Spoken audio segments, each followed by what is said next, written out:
Kastil Besi Hitam Bab 121, Pembubaran Asosiasi Singa Jantan. Meninggalkan kelompok hewan yang menganga, Zhang Tai bertemu dengan anggota persaudaraan lainnya. Saat melihat kekaguman di mata anggota persaudaraan lainnya terhadap dirinya, Zhang Tai merasa cukup tenang sekali lagi.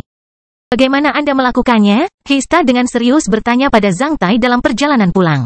Tahukah kamu bahwa kamu telah membuka sekolah yang benar-benar baru malam ini untuk menggoda gadis-gadis? Itu benar-benar penemuan yang hebat. Sekolah apa yang telah saya buka? Zhang Tai menjadi kagum. Sekolah binatang, sial. Dia tidak tahu bahwa di antara para penonton ada beberapa orang yang telah diberkati oleh gereja dewa kuno palsu. Di hari kedua, Kastil Serigala Liar dipenuhi dengan berbagai gosip bahwa seorang pria tangguh berhasil mengungkapkan cintanya kepada 3 gadis sekaligus. Namun, di gua penambangan, ketika 64 orang yang telah dicuci otak mengetahui bahwa Zhang Tai adalah pria tangguh itu, mereka semua menjadi sangat bersemangat. Sungguh, pastilah demikian. Itu pastinya efek dari Big Blessing Skill. Hanya keterampilan berkah besar yang memungkinkan seorang pencerahan berhasil mengungkapkan cintanya kepada 3 wanita sekaligus di tempat yang sama dengan menggunakan kata-kata menakutkan itu. Selain Zhang Tai, tidak ada orang lain yang bisa melakukan ini. Itu benar-benar sebuah keajaiban. Bahkan Zhang Tai tidak tahu bahwa apa yang terjadi antara dia dan ketiga gadis tadi malam membuat para pria yang telah dicuci otak menjadi lebih yakin tentang efek dari skill berkah besar. Mereka menjadi lebih saleh terhadap kepercayaan palsu dari gereja dewa kuno. Pada pagi kedua, ketika orang-orang di gua penambangan menyebarkan keajaiban sang pencerahan, banyak hal terjadi di seluruh kastil serigala liar dan lembah serigala liar. Di pangkal pohon, Zhang Tai sudah lama menyiapkan paketnya untuk memulai perjalanan penyendirinya di pagi hari. Target pertamanya dalam pelatihan bertahan hidup penyendiri ini adalah menemukan dan membunuh 2 serigala liar yang melarikan diri kemarin. Ketika dia pergi, dia tidak ditahan oleh Barley dan anggota Ikhwanul lainnya. Sebaliknya, mereka semua berdiri di depan pohon cakar naga dan menatap kosong ke 6 lubang kecil yang dibuat dalam garis lurus di batangnya. Selain anggota persaudaraan, tidak ada orang lain yang tahu bagaimana 6 lubang kecil itu muncul. Di Wild Wolf Castle, ketika Pandora terbangun, dia mendapati pandangan gadis-gadis lain padanya berbeda dari sebelumnya. Sebelumnya, mata semua gadis lainnya dipenuhi dengan ketidakpedulian. Namun, kini Pandora melihat secercah kekaguman dan rasa iri bercampur dengan ketidakpedulian itu. Ya, itu adalah kekaguman dan kecemburuan. Sejak dia lahir, dia belum pernah melihat orang yang menatapnya dengan ekspresi seperti itu. Saya mendengar Pandora menjadi mitra pertama Zhang Tai dalam pelatihan bertahan hidup ini. Ya, saya mendengar bahwa Zhang Tai mengungkapkan cintanya padanya di Wild Wolf Square. Saya benar-benar tidak dapat memahaminya, mengapa Zhang Tai memilih Pandora. Dia tidak bisa menandingiku dalam aspek apapun, termasuk sosok dan penampilan.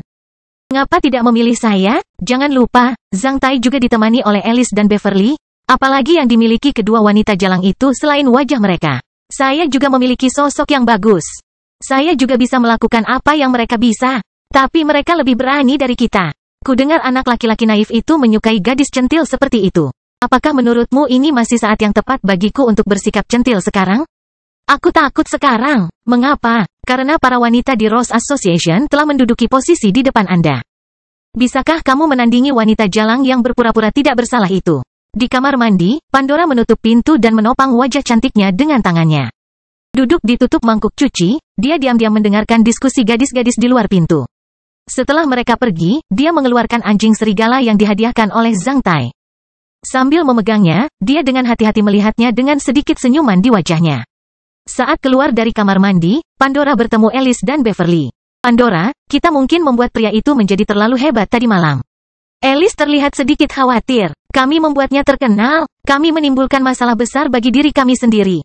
Semakin terkenal dia, semakin populer dia di antara gadis-gadis lain. Ini adalah perang antar perempuan, sebaiknya kita tidak kalah. Beverly juga sedikit mengernyit. Terserahlah, aku sudah mengatakan bahwa meskipun dia memiliki 100 wanita, aku tidak akan keberatan.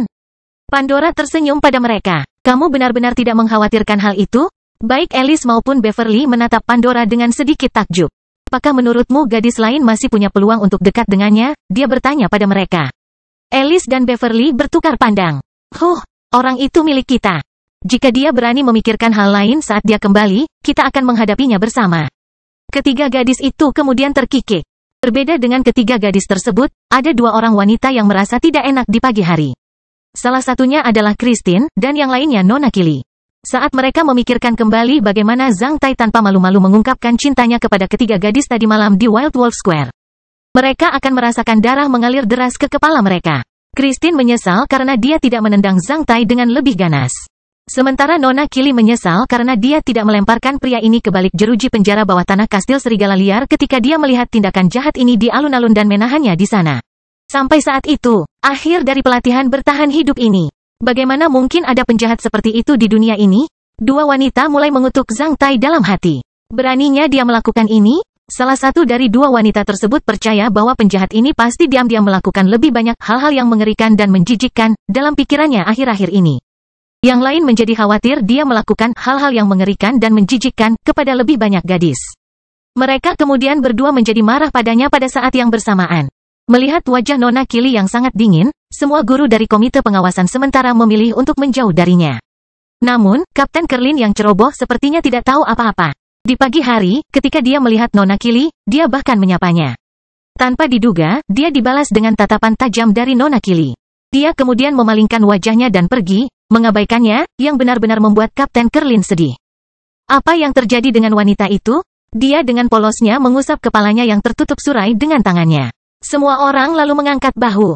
Saat itu, saat melihat Zerom berjalan ke arahnya dengan ekspresi aneh, Kapten Kerlin segera tahu bahwa sesuatu pasti telah terjadi.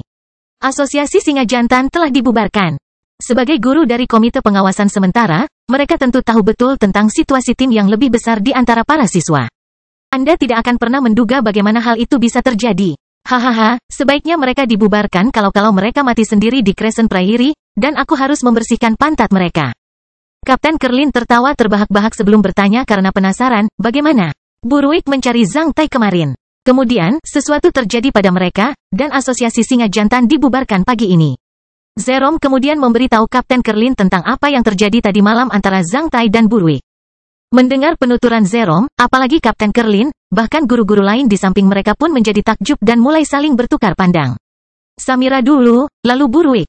Apakah Zhang Tai ini benar-benar musuh alami orang-orang jahat? Bagaimana mungkin orang-orang yang ingin menjebaknya bisa dipukul kembali ke bentuk aslinya? Kapten Kerlin, ada siswa yang tajam di sekolahmu tahun ini. Tentu saja, saat masih di sekolah, aku sudah menganggap Zhang Tai ini luar biasa. Dia selalu bisa mengejutkanku. Sejak saat itu, saya bermaksud untuk mengolahnya. Kapten Kerlin menjawab dengan tenang. Tanpa diduga, dia benar-benar tidak mengecewakanku. Zerom, di mana bocah itu? Karena dia telah memecahkan masalah Asosiasi Singa Jantan dan membiarkan mereka tenang. Saya benar-benar ingin memberinya hadiah. Aku khawatir kamu tidak akan menemukannya sekarang, kata Zerom sambil menggelengkan kepalanya. Mengapa? Karena orang itu sudah memulai pelatihan bertahan hidup si penyendiri. Apa? Semua orang kembali terkejut, termasuk Kapten Kerlin. Prajurit LV1 cukup berani untuk memulai pelatihan bertahan hidup seorang penyendiri? Apakah itu berarti akan ada siswa penyendiri lain selain Blues? Aku juga tidak tahu kenapa dia begitu percaya diri. Zerom mengangkat bahunya. Mungkin dia akan kembali dalam beberapa hari ketika dia tidak lagi menderita. Kalau tidak, dia mungkin akan menciptakan keajaiban lain kali ini. Sangat sulit untuk mengatakannya. Zerom dengan santai menjelaskan dengan sedikit kelicikan di matanya. Bagaimana kalau bertaruh pada waktu kedatangan Zhang Tai? Tiba-tiba seorang guru melamar. Ketika tidak ada siswa di dekat mereka, para guru dari Panwaslu sebenarnya tidak berpura-pura khusyuk sama sekali. Mendengar saran tersebut, Zerom tersenyum. Baik, apa taruhannya? Seseorang segera bertanya. 2 koin emas untuk setiap orang, apakah dia kembali dalam 1 minggu, 2 minggu, 3 minggu atau setelah 3? Bagus, lebih dari 10 guru langsung setuju. Setelah menutup pintu, mereka mulai menandatangani dan membubuhkan cap jempol. Setelah itu, mereka mengeluarkan koin emas dan meninggalkan kwitansinya. Kebanyakan guru bertaruh bahwa Zhang Tai akan kembali sekitar 1-2 minggu. Hanya 2 guru yang bertaruh dia akan berdiri 3 minggu, mengingat penampilannya melawan Samira. Zerom, menurutmu berapa lama Zhang Tai bisa berdiri di luar sendirian? Bahkan jika sebagian besar dari Anda berpikir bocah itu tidak akan mampu berdiri selama 3 minggu. Saya akan memilih lebih dari 3 minggu. Mengatakan ini, Zerom menjatuhkan 2 koin emas. Bagaimana denganmu, Kapten Kerlin? Melihat lebih dari 20 koin emas cemerlang, pria bermata satu itu memutar matanya sebelum melirik ke arah Zerom. Saya juga akan memilih lebih dari 3 minggu. Melihat sudut mulut Zerom sedikit berkedut, Kapten Kerlin semakin yakin kalau Zerom benar-benar licik. Tapi aku, Kapten Kerlin, juga bukan orang bodoh. Kali ini, saya akan mengikuti pria licik itu dan mungkin menikmati kejutan lain dari bocah ini. Hehe. Ketika sekelompok guru yang tertawa sedang bertaruh di kantor kastil Serigala Liar, beberapa peristiwa lain terjadi di lembah Serigala Liar. Kurang dari 2 jam setelah Zhang Tai meninggalkan pangkalan pohon, sekelompok gadis dari asosiasi mawar tiba. Kedatangan mereka membuat para gadis yang sudah membentuk tim dengan Brotherhood merasa seperti menghadapi musuh yang hebat. Ketika mereka tiba, Doug ditinggalkan sendirian di pangkal pohon sementara anggota lainnya berangkat untuk mengambil mangsanya dari perangkap.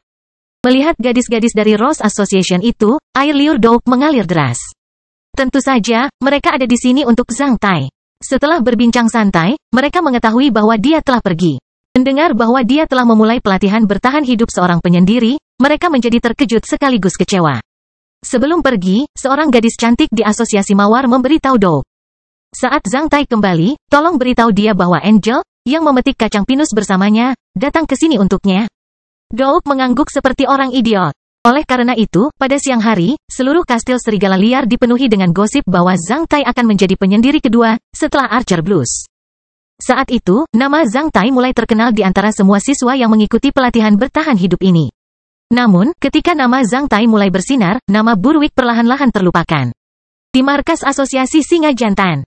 Meski tulang rusuk yang patah telah dibungkus dan ditangani sekali lagi, bekas pukulan ganas di wajah Buruik tidak bisa dihilangkan dalam waktu singkat, hanya setelah istirahat 1 malam. Buruik yang bermata panda, satu besar, satu kecil, dengan kaku berdiri di pintu masuk gua gunung, berharap anggota terakhir asosiasi Singa Jantan akan tetap tinggal. Mungkin karena dia terlihat terlalu sedih saat ini karena dia benar-benar terlihat seperti kepala babi, kata-kata apapun yang keluar dari mulutnya terdengar lucu. Kali ini, kefasihannya tidak berguna. Persatuan Singa Jantan yang terkesan kurang bermoral setelah dikejutkan dengan kejadian Samira, runtuh total. Mengabaikan kekejaman Buruik dengan menargetkan anggota persaudaraan untuk bergabung dengan asosiasi Singa Jantan di depan para gadis dan mengundang Zhang Tai menjadi wakil ketua asosiasi Singa. Sudah menjadi fakta yang tak terbantahkan bahwa Buruik telah dipukuli dengan kejam oleh Zhang Tai seperti seekor anjing mati. Fakta menyedihkan seperti itu sudah cukup untuk menghancurkan lingkaran cahaya kecil di kepala Buruik karena tidak ada yang mau mengikuti perintah pecundang. Perkumpulan Singa Jantan tidak sepenuhnya bubar dan hilang karena banyak anggotanya yang secara spontan berkumpul untuk berburu mangsa seperti sebelumnya. Namun kali ini, Buruik dikecualikan. Berdiri di markas asosiasi Singa Jantan sendirian untuk beberapa saat, Buruik akhirnya terkekeh seperti orang gila. Awalnya dia terkekeh dengan suara pelan, tapi kemudian berubah menjadi tawa, dan akhirnya serigala menangis. Mendengar tangisan itu, orang pasti akan merasa merinding. Zhang Tai. Taungan serigala yang menyedihkan bergema dari markas asosiasi Singa Jantan. Kastil Besi Hitam bab 122, menyingkirkan belenggu. Seperti yang terjadi pertama kali, energi berbentuk naga api dari buah Leakles memoles titik terbakar di bagian belakangnya. Zhang Tai merasakan titik terbakar itu tiba-tiba memancarkan cahaya ungu yang lebih kuat sementara pusaran ungu itu perlahan-lahan menjadi lebih besar dari sebelumnya. Kemudian, tanpa hambatan apapun, ketika cahaya ungu mencapai titik maksimal, ledakan lain bergema di benak Zhang Tai.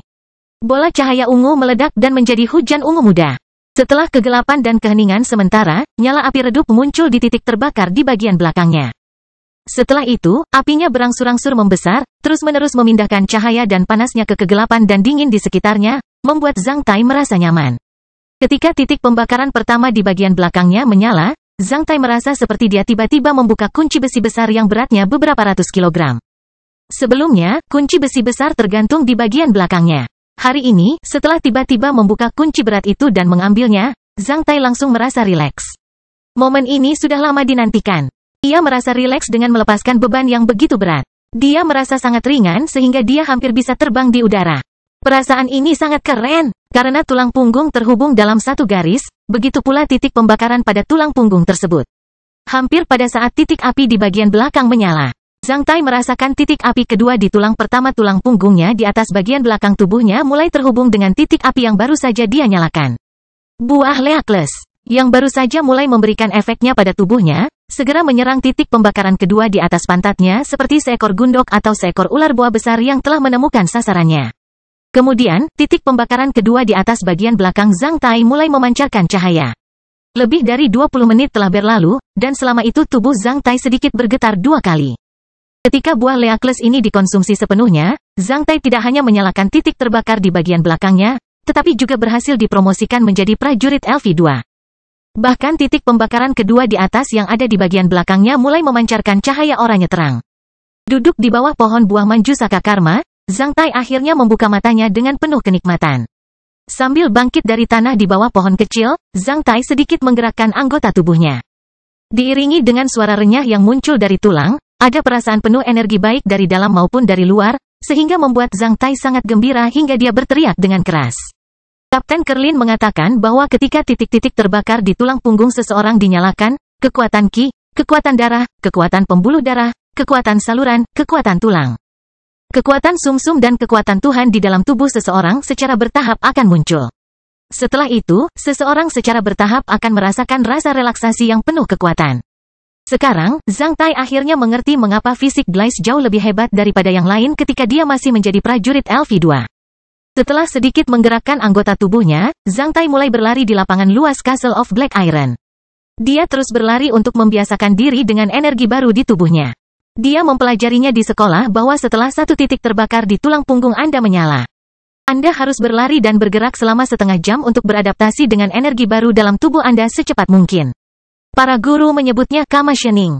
Hal ini serupa dengan situasi di mana setelah mesin baru seperti mesin uap keluar dari pabrik, Anda disarankan untuk mengoperasikannya beberapa kali agar roda gigi dan silinder oli dapat saling memoles sepenuhnya. Hal ini bermanfaat bagi keberhasilan operasinya yang berkelanjutan. Pada awalnya, Zhang Tai tidak berlari terlalu cepat. Namun, setelah berlari beberapa saat, dia merasakan tulang dan ototnya mengalami sedikit penyesuaian, disertai dengan relaksasi yang terlihat secara bertahap dan peningkatan kekuatan. Oleh karena itu, Zhang Tai pada waktunya mempercepat langkahnya di Castle of Black Iron. Keliling tanah di kastil besi hitam sekitar 3.000 meter. Ini adalah pertama kalinya bagi Zhang Tai menganggap lari itu menarik. Setelah membakar titik terbakar di bagian belakangnya, dia merasa seperti telah kehilangan kunci berat yang menahan kekuatannya yang kini terus mengalir keluar seperti pegas halus yang mengalir di sekujur tubuhnya. Pegas itu seolah berada di bawah kakinya, membuatnya merasa begitu lincah. Setelah berlari satu putaran, Zhang Tai sedikit meningkatkan kecepatannya. Di dalam kastil besi hitam, dia terus berlari kencang, seperti anak kecil yang baru belajar berlari. Di Castle of Black Iron, banyak petak hijau yang jarang terlihat. Batang jagung niblet yang ditabur Zhang Tai sebelumnya telah tumbuh lebih tinggi dari 1 meter, sedangkan tongkil jagungnya terlihat cukup bagus. Selain itu, terlihat batang dan daun kedelai, tomat manis, lobak, dan labu.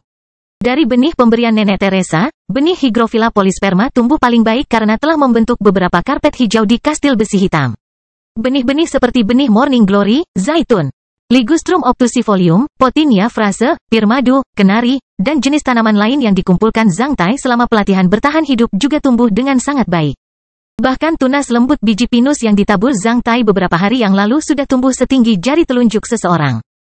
Seluruh kastil besi hitam secara bertahap menjadi dunia yang penuh vitalitas. Di saat yang sama, titik nilai aura di Castle of Black Iron juga melonjak seiring dengan pertumbuhan tanaman tersebut.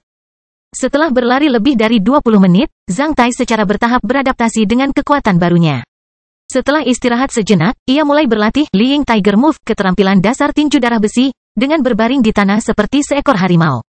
Kali ini, Zhang Tai mengerahkan seluruh upayanya sambil mengertakkan gigi dan mempertahankan posisi itu hingga setiap otot di tubuhnya mulai bergetar, dan dia tidak dapat bertahan lagi. Ia memperkirakan kali ini ia bertahan sekitar 17-20 menit, peningkatan yang luar biasa dibandingkan sebelumnya. Peningkatan waktu terus-menerus ketika menggunakan Lying Tiger Move, menunjukkan bahwa kekuatan dan daya tahannya juga meningkat pesat setelah menyalakan titik terbakar di bagian belakangnya. Setelah berlatih, Zhang Tai berdiri.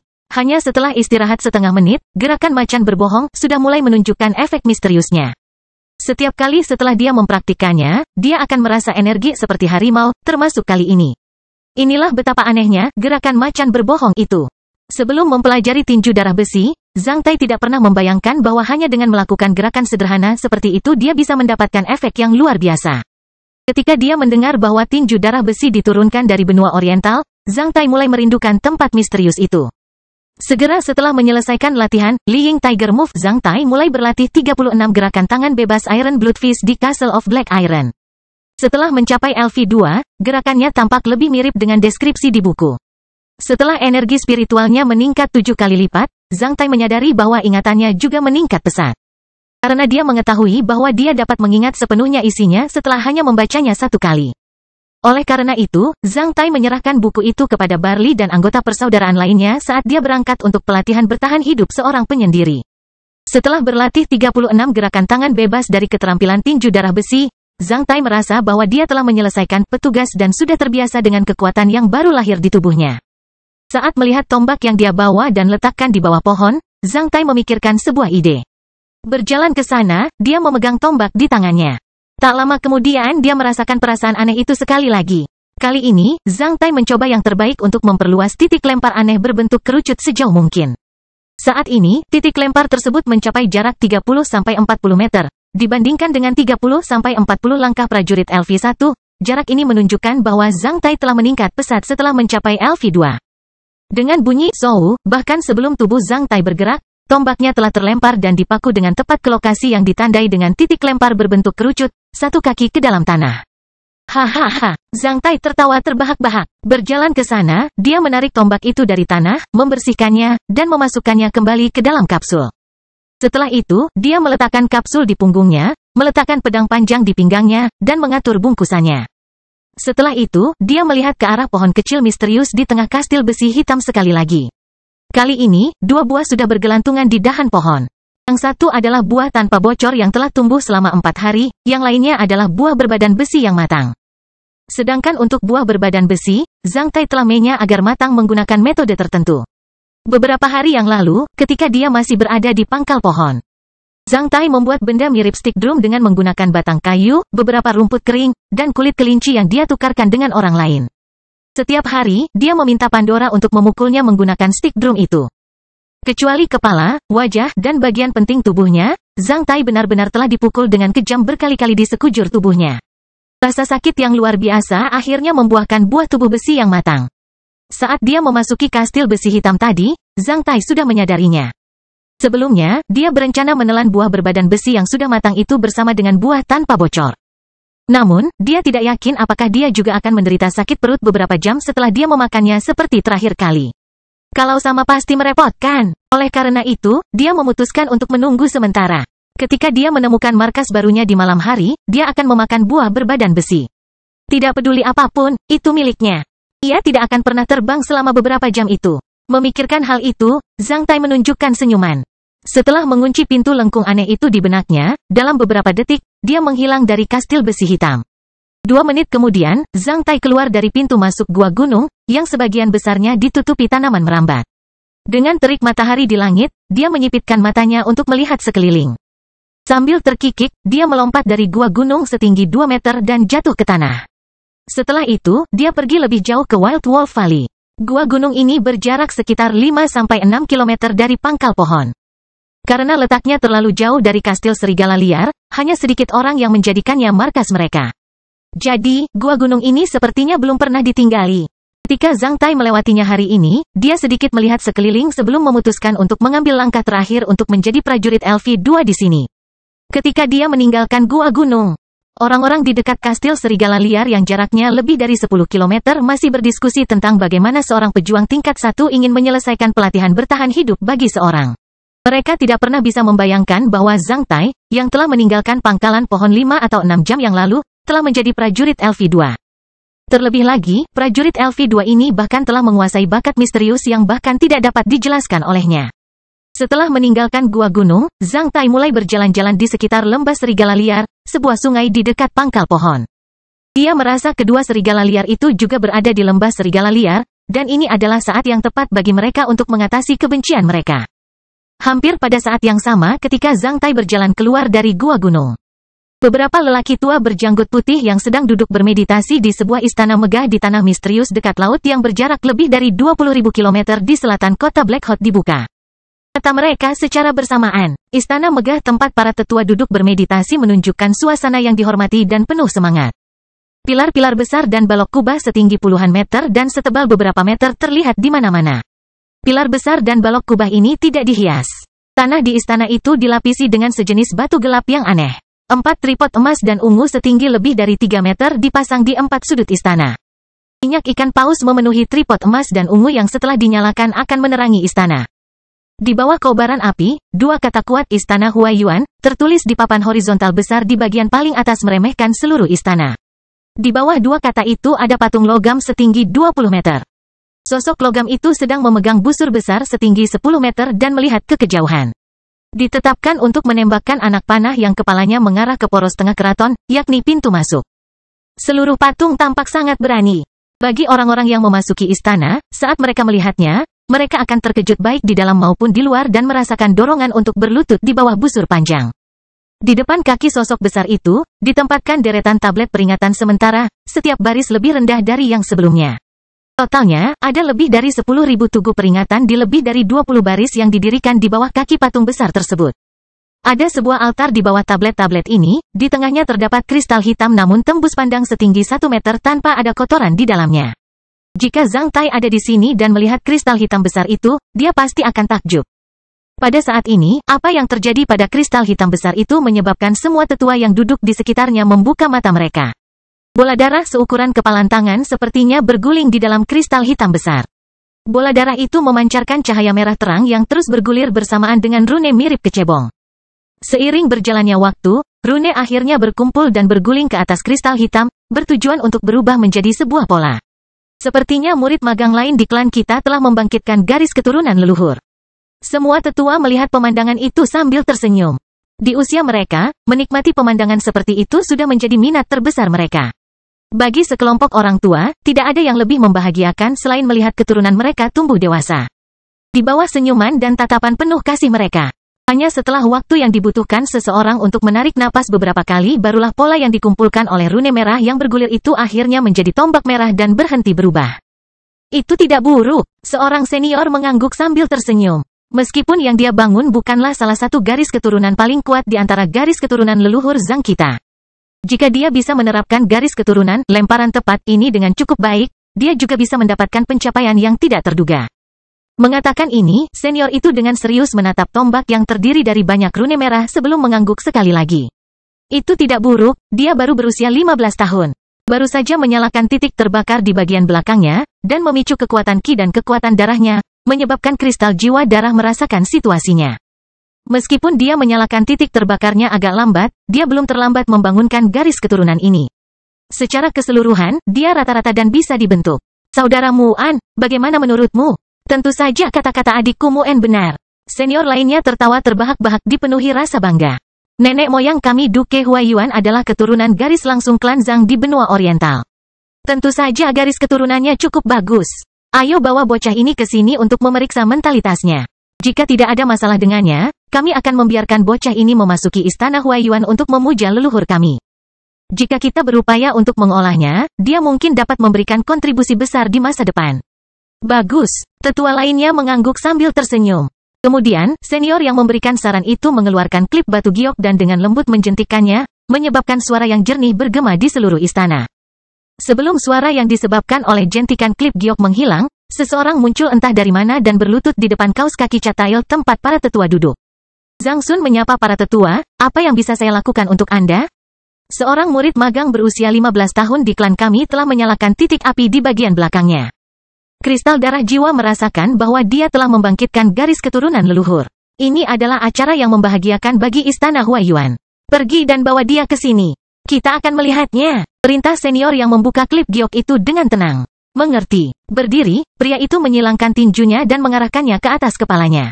Masih setengah membungkuk, dia keluar dari istana. Di istana yang megah, semua tetua menatap tombak merah yang perlahan menghilang di kristal jiwa darah sebelum menutup mata mereka satu persatu. Hampir 2 jam kemudian, lelaki yang telah keluar itu kembali lagi dan dengan saleh berlutut di depan lelaki tua itu seperti sebelumnya. Para tetua yang terhormat, di 8 kota istana Huaiyuan, terdapat 1.761 peserta magang berusia 15 tahun dalam silsilah keluarga klan Zhang, termasuk 9 orang yang diasingkan jauh. Baru-baru ini ada 23 orang yang menyalakan titik api di bagian belakang tubuhnya. Namun, setelah diselidiki, terlihat bahwa tidak ada seorang pun di antara mereka yang membangkitkan garis keturunan leluhur mereka. Jawaban Zhang Sun menyebar ke seluruh istana, menyebabkan para tetua membuka mata mereka sekali lagi. Setelah bertukar pandang, mereka menemukan secercah keheranan dan kemarahan di mata satu sama lain ketika mereka mendengar bahwa keturunan langsung Adipati Huaiyuan tidak tinggal di kota istana Huaiyuan dan tidak tercatat dalam silsilah keluarga klan Zhang.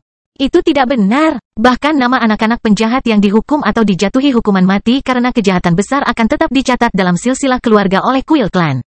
Untuk silsilah keluarga orang-orang itu, bahkan ada arsip eksklusif di kuil klan, yang diberi nama catatan kriminal. Dikelola dengan ketat bahkan pernikahan, upacara pemakaman, dan persalinan akan dicatat secara eksklusif oleh orang-orang di kuil klan. Namun, keturunan langsung Adipati Huaiyuan tidak dapat ditemukan di silsilah keluarga. Itu akan membuat mereka menjadi bahan tertawaan. Garis manusia adalah akar dari garis klan. Jika sesuatu terjadi pada garis keturunan manusia, itu akan menjadi sangat serius. Sebagai istana dengan 4 tripod yang mewakili perkembangan stabil istana Huaiyuan, mendengar laporan tersebut. Para tetua istana Huaiyuan tentu saja menjadi marah karena mereka merasa seperti ditampar oleh orang lain. Periksa, periksa. Perintah marah bergema di istana. Akibatnya, angin kencang yang tak terlihat seolah-olah bertiup ke seluruh istana megah. Menyebabkan nyala api di 4 tripod besar bergetar dan berkedip-kedip seperti korek api yang sesekali akan padam oleh tangan tak kasat mata. Zhang Tai tidak tahu bahwa saat dia menyalakan titik api di bagian belakangnya, sebuah badai besar muncul di tempat terpencil. Kastil Besi Hitam Bab 123, Pertemuan yang Tidak Disengaja. Tuhan tidak akan pernah membiarkan semuanya baik-baik saja. Hujan kedua di bulan Juni juga datang dengan sangat tiba-tiba. Keesokan paginya setelah Zhang Tai meninggalkan pangkal pohon, pada pukul 4-5 pagi, guntur yang menggelegar di langit membangunkannya. Namun sebelum dia selesai mengemasi kantong tidurnya, badai besar mulai turun dengan suara huala-huala. Di Wild Wolf Valley, seseorang tidak bisa dengan mudah menemukan gua gunung atau lubang pohon yang cocok untuk beristirahat. Zhang Tai sekarang berjarak sekitar 15 km dari Wild Wolf Castle itu sendiri. Untuk mencari kedua binatang itu, dia terus berjalan melewati rumput liar, semak belukar, dan melewati bebatuan. Tadi malam, dia tidur di atas tumpukan batu. Di antara dua tempat yang besar ada tempat yang sedikit lebih tinggi di mana dia bisa berbaring. Zhang Tai menggunakan pedang panjangnya untuk memotong tumpukan rumput liar dan menaruhnya di tanah. Setelah itu, dia memotong beberapa semak yang rimbun untuk menutupi ruang di antara dua batu di atas untuk melindunginya dari angin. Terakhir, dia menyemprotkan bedak ke sekelilingnya untuk mengusir serangga dan ular. Setelah itu, dia meletakkan kantong tidurnya di tanah, masuk ke dalam, dan pergi tidur. Meski terbaring di tanah, Zhang Tai sebenarnya tidak bisa tidur nyenyak di malam hari. Meskipun bubuk tersebut dapat mencegah ular dan serangga mendekatinya, bubuk tersebut tidak akan pernah dapat menahan karnivora ganas seperti serigala liar. Dan karena dia tidak ingin menjadi makanan binatang buas, dia selalu waspada. Ini adalah pertama kalinya dia berkemah sendirian. Saat tengah malam tiba, cuaca tidak hanya dingin, tapi juga dipenuhi dengan suara-suara aneh yang selalu membuat Zhang Tai bereaksi berlebihan dengan mencabut pedang panjangnya dan melompat dari tanah karena setiap kali dia mengira itu adalah binatang buas yang mendekat. Akibatnya, dia hampir menjadi gila karena konsumsi energi spiritual dan kekuatan fisiknya yang sangat besar. Ketika dia berada di toko kelontong Donder, Zhang Tai telah mengetahui dari beberapa pionir bahwa kotoran semut tentara yang bermutasi dapat digunakan untuk menyetrum sebagian besar binatang buas. Namun, itu hanya bisa didapat dari sarang semut tentara yang sepi. Oleh karena itu, kadang-kadang, bahkan jika Anda tahu benda apa yang bisa digunakan untuk menahan binatang buas, itu tetap tidak berguna karena Tuhan tidak secara kebetulan memberi Anda hal yang benar pada saat kritis. Sebaliknya, ketika Anda tidur di alam liar dan membutuhkan pertolongan, Tuhan mungkin akan mendatangkan lebih banyak masalah bagi Anda dengan menurunkan hujan lebat. Tadi malam, Zhang Tai, yang menganggap kastil besi hitam sebagai rahasia utamanya, tentu saja tidak akan mengaksesnya di alam liar karena rahasianya mungkin akan terbongkar. Oleh karena itu, buah tubuh besi matang kedua masih tergantung di pohon kecil di kastil besi hitam. Sial, sebelum dia selesai mengemasi kantong tidurnya, tetesan air hujan sudah jatuh ke wajah Zhang Tai. Dia harus bergegas. Segera setelah dia berkemas, hujan deras turun. Saat dia memakai jas hujan, sebagian bajunya sudah basah. Dia kemudian buru-buru bergegas menuju kaki jurang yang lebih jauh. Namun setelah beberapa langkah, dia teringat bahwa dia telah meninggalkan pedang panjangnya di tanah tempat dia tidur tadi malam. Dia telah meletakkannya di sampingnya sebelum tidur tadi malam sehingga dia bisa lebih mudah menyerang binatang buas apapun yang mungkin menyerangnya. Karena kelelahan dan sedikit kegelapan, dia hampir melupakannya. Jadi dia berlari kembali untuk mengambilnya. Akhirnya, dia berjalan menuju tempat di kaki jurang di mana dia bisa menghindari basah seperti tikus yang melarikan diri didorong oleh tetesan air hujan. Kaki jurang itu berjarak sekitar 1 km dari tempat Zhang Tai tidur. Jalan setapak di lembah juga terjal dan berlumpur. Oleh karena itu, Zhang Tai membutuhkan waktu sekitar 5 menit untuk tiba di sana. Saat itu, separuh celana dan mantelnya sudah basah kuyup. Menatap langit redup dari bawah jurang, Zhang Tai mengeluarkan sedikit daging kering untuk menambah kekuatan fisiknya. Kali ini, ia hanya mengambil sekitar 5 kg daging kering. Untuk makanan lainnya, dia menghadiahkan semuanya kepada Pandora, Beverly, dan Alice. Dia melakukan ini untuk menguji apakah dia memiliki kemampuan untuk menyelesaikan pelatihan bertahan hidup para penyendiri. Meski ia bisa terhindar dari basah kuyup oleh hujan di bawah jurang, tetesan air hujan yang bertebaran masih bisa berhembus ke wajahnya. Gatal, rasanya seperti Beverly dengan cekatan mengusap wajahnya menggunakan bulu matanya.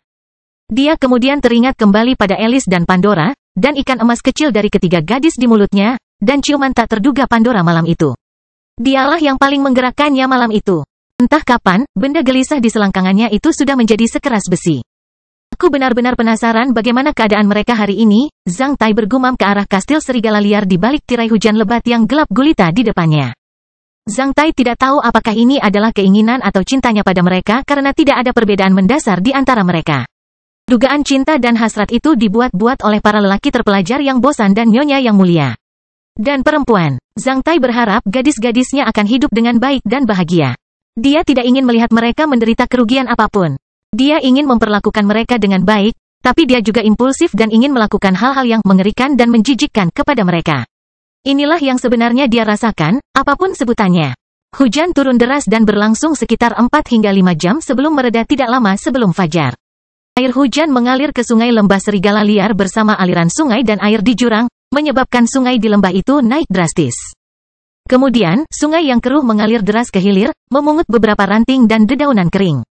Jalan di lembah menjadi sangat berlumpur dan terjal. Beberapa tempat bahkan licin sementara genangan air terlihat di mana-mana. Ketika hujan sudah sedikit reda, dan ketika hari sudah siang, Zhang Tai, yang telah menginjak-injak selama 2 jam dan berjongkok selama 2 jam lagi di bawah jurang, segera berlari keluar dengan jas hujan di tubuhnya. Awan tebal di langit sepertinya tidak akan segera menghilang. Karena tidak tahu kapan hujan akan berhenti, jika terjadi hujan lebat lagi, Zhang Tai menjadi tertarik untuk mencari tempat kering untuk tidur di malam hari. Akan lebih baik jika itu adalah gua gunung atau lubang pohon seperti rumah pohon di dekat kastil serigala liar. Namun tempat seperti itu sulit ditemukan. Setelah berjalan lebih dari 1 jam di tengah hujan, yang kemudian gerimis berangsur-angsur berubah menjadi gerimis dan kemudian hujan deras lagi. Zhang Tai akhirnya menemukan lubang penambangan yang sepi di kaki gunung yang berjarak lebih dari 3 km dari tempat dia tinggal. Seseorang sepertinya mencoba membuka tambang di sini. Namun, setelah menggali kurang dari 10 meter, mereka tidak dapat menemukan apa yang mereka butuhkan dan berhenti, meninggalkan gua penambangan dangkal yang mudah dilihat dari luar. Tapi meskipun itu bukan tempat tersembunyi, itu sudah menjadi surga bagi Zhang Tai, yang sedang terburu-buru mencari markas. Ketika dia masuk, dia menemukan seseorang pernah tinggal di sini karena ada beberapa kayu dan rumput kering berserakan, dan bekas abu di tanah. Saat melihat kayu kering, Zhang Tai langsung bersemangat. Dia tidak pernah membayangkan bisa sebahagia itu saat melihat kayu kering. Setelah melepas jas hujan dan menyebarkannya di atas batu untuk mengeringkannya, Zhang Tai meletakkan paket dan kopernya di tempat yang kering dan meletakkan wadah tombaknya di dekat pintu masuk agar ia dapat dengan mudah mencapainya dalam keadaan darurat. Setelah itu, dia mengeluarkan korek api dan mengumpulkan setumpuk rumput dan kayu kering. Segera setelah itu, dia menyalakan api di dalam gua. Karena panasnya, air di jas dan celananya yang basah mulai menguap. Melihat hujan deras kembali turun di luar gua gunung, Zhang Tai tiba-tiba merasa bahagia. Terkadang, seseorang bisa merasa bahagia dengan begitu mudahnya. Jika di luar sedang hujan deras, dan Anda tidak basah kuyup oleh hujan tetapi bisa duduk-duduk di sekitar api unggun, Anda akan merasa bahagia. Zhang Tai memanggang sepotong daging kering di atas api. Setelah beberapa saat, seluruh gua gunung mulai dipenuhi aroma daging. Kalau saja Pandora, Beverly, dan Alice ada di sini. Sebuah gagasan cabul terlintas di benaknya. Dalam cuaca buruk seperti ini dan di dalam gua gunung yang tidak berpenghuni, selain menghangatkan diri di sekitar api unggun, kita juga bisa melakukan sesuatu yang lebih bermakna, hehehehe. Sementara berbagai ide aneh muncul di benak Zhang Tai. Seseorang yang mengenakan jas hujan Kelly bergegas masuk ke dalam gua bersama angin dan air hujan. Ketika dia bergegas masuk, dia tidak pernah menyangka akan ada orang lain di dalam. Begitu pula dengan Zhang Tai. Setelah bertukar pandang, keduanya menjadi sedikit terkejut. Mereka kemudian memberikan respons serupa. Zhang Tai meraih pedang panjangnya sementara pria itu mengayunkan jas hujannya dan memasang anak panah di tali busurnya. Zhang Tai tidak mengeluarkan pedangnya dari sarungnya, sementara orang itu juga tidak menarik busur panjangnya. Dengan ujung sarung pedang dan mata panah saling berhadapan, mereka saling menatap dengan mata terbuka lebar. Saat melihat busur besar dan usianya, Zhang Tai tiba-tiba teringat sebuah nama. Kamu, Blues. Orang itu menjadi sedikit terkejut, namun wajahnya tetap santai, meskipun dia belum melepaskan busurnya. Kamu seorang siswa yang menghadiri pelatihan bertahan hidup ini? Tentu saja, jika tidak, bagaimana saya bisa mengetahui nama Anda? The Archer Blues, kamu terkenal di Wild Wolf Castle? Zhang Tai tertawa terbahak-bahak sambil meletakkan pedang panjangnya di salah satu sisi kakinya. Lihat respon Zhang Tai, Blues pun menghela napas dan melepaskan busurnya. Bagaimana kamu bisa berada di sini? Mereka menanyakan pertanyaan yang sama secara serempak. Menyadari hal itu, mereka saling melirik dan mendapati keduanya sedang menggaruk-garuk kepala. Mereka tertawa terbahak-bahak dan suasana di dalam gua langsung menjadi santai. Aku mengejar dua serigala dan mencoba menantang pelatihan bertahan hidup si penyendiri. Melihat Blues sedikit tertutup, Zhang Tai membuka mulutnya dan mengungkapkan alasan sebenarnya tanpa ragu-ragu. Dia pikir tidak perlu menyembunyikan kebenaran karena dia memperkirakan perbuatannya pasti sudah tersebar kemana-mana di seluruh kastil serigala liar. Bagaimana denganmu? Saya menyiapkan rumput dan kayu kering ini untuk diri saya sendiri. Baiklah, kali ini aku berhutang budi padamu. Ini dia, ini sewaku. Zhang Tai memberikan potongan daging kering panggang itu kepada Blues. Melihat Zhang Tai mengulurkan tangannya ke arahnya, Blues menerima irisan daging kering panggang emas yang harum. Terima kasih, tapi apa yang akan kamu makan jika aku mengambil ini? Sudahlah, aku punya lebih banyak. Sambil berkata demikian, Zhang Tai mengeluarkan sepotong lagi dari bungkusannya, dan memegangnya dengan dua batang kayu, lalu menaruhnya di dekat api. Ketika melihat Zhang Tai mengeluarkan potongan lainnya, Blues mulai menggigit potongan di tangannya. Setelah menentukan kepribadiannya, Zhang Tai bergumam dalam hati. Meskipun orang ini agak tertutup, dia tidak terlihat buruk. Bisakah Anda ceritakan tentang dua serigala yang Anda buru? Mungkin aku bisa membantumu, Blues berkata dengan tulus setelah memakan potongan daging kering yang diberikan oleh Zhang Tai. Jadi Zhang Tai mencurahkan semua informasi tentang serigala-serigala itu. Tanpa ragu-ragu, termasuk kejadian di mana dia hampir kehilangan nyawanya saat bertemu dengan mereka untuk pertama kalinya dan kejadian di mana serigala-serigala itu hampir melukai Pandora, Beverly, dan Alice beberapa hari yang lalu. Apakah salah satu serigala di antara mereka memiliki lingkaran bulu berwarna merah kecoklatan dan telinga yang cacat? Blues bertanya setelah berpikir sejenak. Kamu pernah melihat kedua serigala itu? Saya melihatnya kemarin, saat mereka lewat puluhan meter di depan saya. Saya berada di atas pohon, bertujuan untuk berburu serigala besar. Karena aku takut menakuti serigala-serigala besar itu, aku membiarkan mereka pergi ke depan mataku. Mereka menghilang di balik lereng bukit tidak jauh dari sana dan tidak pernah muncul kembali setelahnya. Jadi menurutku sarang mereka mungkin ada di sana. Mendengar kata-kata Blues, Zhang Tai menjadi sangat bersemangat. Kastil Besi Hitam bab 124, apa yang Anda dengar mungkin tidak benar. Di seluruh Wild Wolf Castle selalu terdengar bahwa Archer Blues memiliki kepribadian yang eksentrik dan suka bergerak sendiri. Sebelum bertemu dengannya, Zhang Tai juga berpikir bahwa gosip itu benar.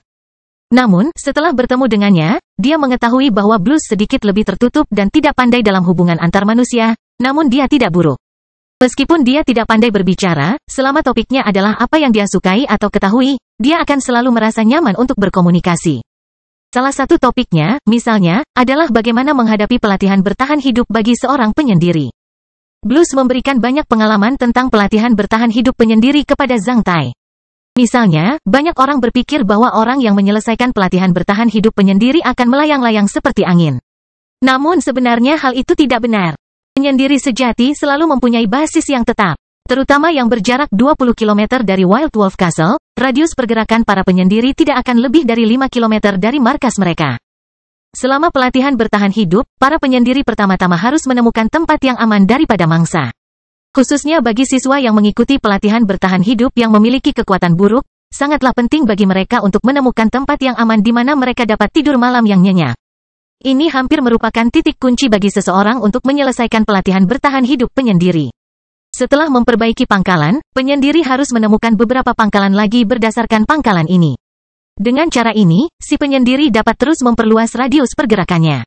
Oleh karena itu, opini publik bahwa semua penyendiri memilih untuk tinggal dimanapun mereka inginkan sebenarnya adalah kesalahpahaman. Jika kita dengan santai memilih markas seperti yang dipikirkan publik, kita, prajurit Elf 2 atau Elf 3, paling lama tidak akan bertahan selama 3 hari di alam liar. Jika Anda tidak memperbaiki markas sebelum pindah, bahkan jika Anda cukup beruntung tidak bertemu dengan monster tingkat tinggi yang mungkin membunuh Anda. Bagaimana Anda akan tidur di malam hari? Anda harus waspada saat tidur, namun jika Anda tidak bisa tidur nyenyak selama 3 hari berturut-turut, energi spiritual Anda akan habis. Dan kekuatan fisik serta kemampuan respon Anda akan menurun. Jika Anda melanjutkan pelatihan bertahan hidup penyendiri Anda dalam keadaan ini, Anda akan melakukan bunuh diri kronis. Jika Anda tidak memiliki alas tetap sebelum bergerak, Anda pasti akan sakit dalam semalam karena hujan deras. Anda tidak tahan dengan keadaan itu untuk waktu yang lama. Setelah mendengar pengalaman Blues, Zhang Tai menyadari betapa bodohnya dia tidur di bebatuan di alam liar. Dia mengira semua penyendiri bertingkah seperti itu, tapi ternyata tidak demikian. Menurut Blues, dia seharusnya pergi mencari markas terlebih dahulu setelah memulai pelatihan bertahan hidup si penyendiri kemarin. Daripada mencari dua binatang buas yang menyebabkan dia tidak punya tempat tinggal di malam hari. Apa yang dia lakukan kemarin sebagian besar berbahaya dan bodoh. Pada awalnya, Zhang Tai berpikir bahwa mencari markas dengan begitu teliti hanya membuang-buang waktu. Tetapi dia segera menyadari bahwa itu sebenarnya adalah cara yang paling menghemat waktu dan efisien untuk mencari markas sebelum pindah. Semakin banyak pangkalan aman yang bisa dia temukan, dia akan semakin bebas. Dimanapun dia berada, dalam 1 jam dia akan bisa mencapai tempat yang aman untuk beristirahat dan memulihkan kekuatan fisik serta melarikan diri dari cuaca buruk tersebut. Hanya dengan cara ini dia bisa terus melanjutkan pelatihan bertahan hidup penyendirinya. Ketika dia berbicara, Blues bahkan menggunakan ranting untuk menggambar peta di tanah dan menceritakan semua pangkalan yang dia temukan di lembah serigala liar kepada Zhang Tai. Sehingga dia bisa beristirahat di pangkalan terdekat. Blues telah menyiapkan rumput dan kayu kering di semua pangkalan di atas. Jika Zhang Tai harus beristirahat di pangkalan-pangkalan ini, dia hanya diminta untuk menambah rumput dan kayu kering setelah mengkonsumsinya jika Blues perlu menggunakannya nanti. Apakah kamu biasanya pergi ke Crescent Prairie sendirian? Mengingat nada Blues, Zhang Tai menjadi penasaran. Akhir-akhir ini, saya berkeliaran di daerah antara Crescent Prairie dan Wild Wolf Valley. Dibandingkan Wild Wolf Valley, Crescent Prairie lebih berbahaya karena memiliki lebih banyak binatang buas dan ajaib. Selain itu, serigala liar selalu ada dalam kelompok yang terdiri dari puluhan, atau bahkan ratusan individu. Ada juga serigala besar, serigala emas, ular boa besar, kadal bergigi pedang. Buaya bertanduk, burung nasar pemakan manusia, dan berbagai binatang ajaib bermutasi LV3, LV4, dan bahkan di atas LV5 di Crescent Prairie.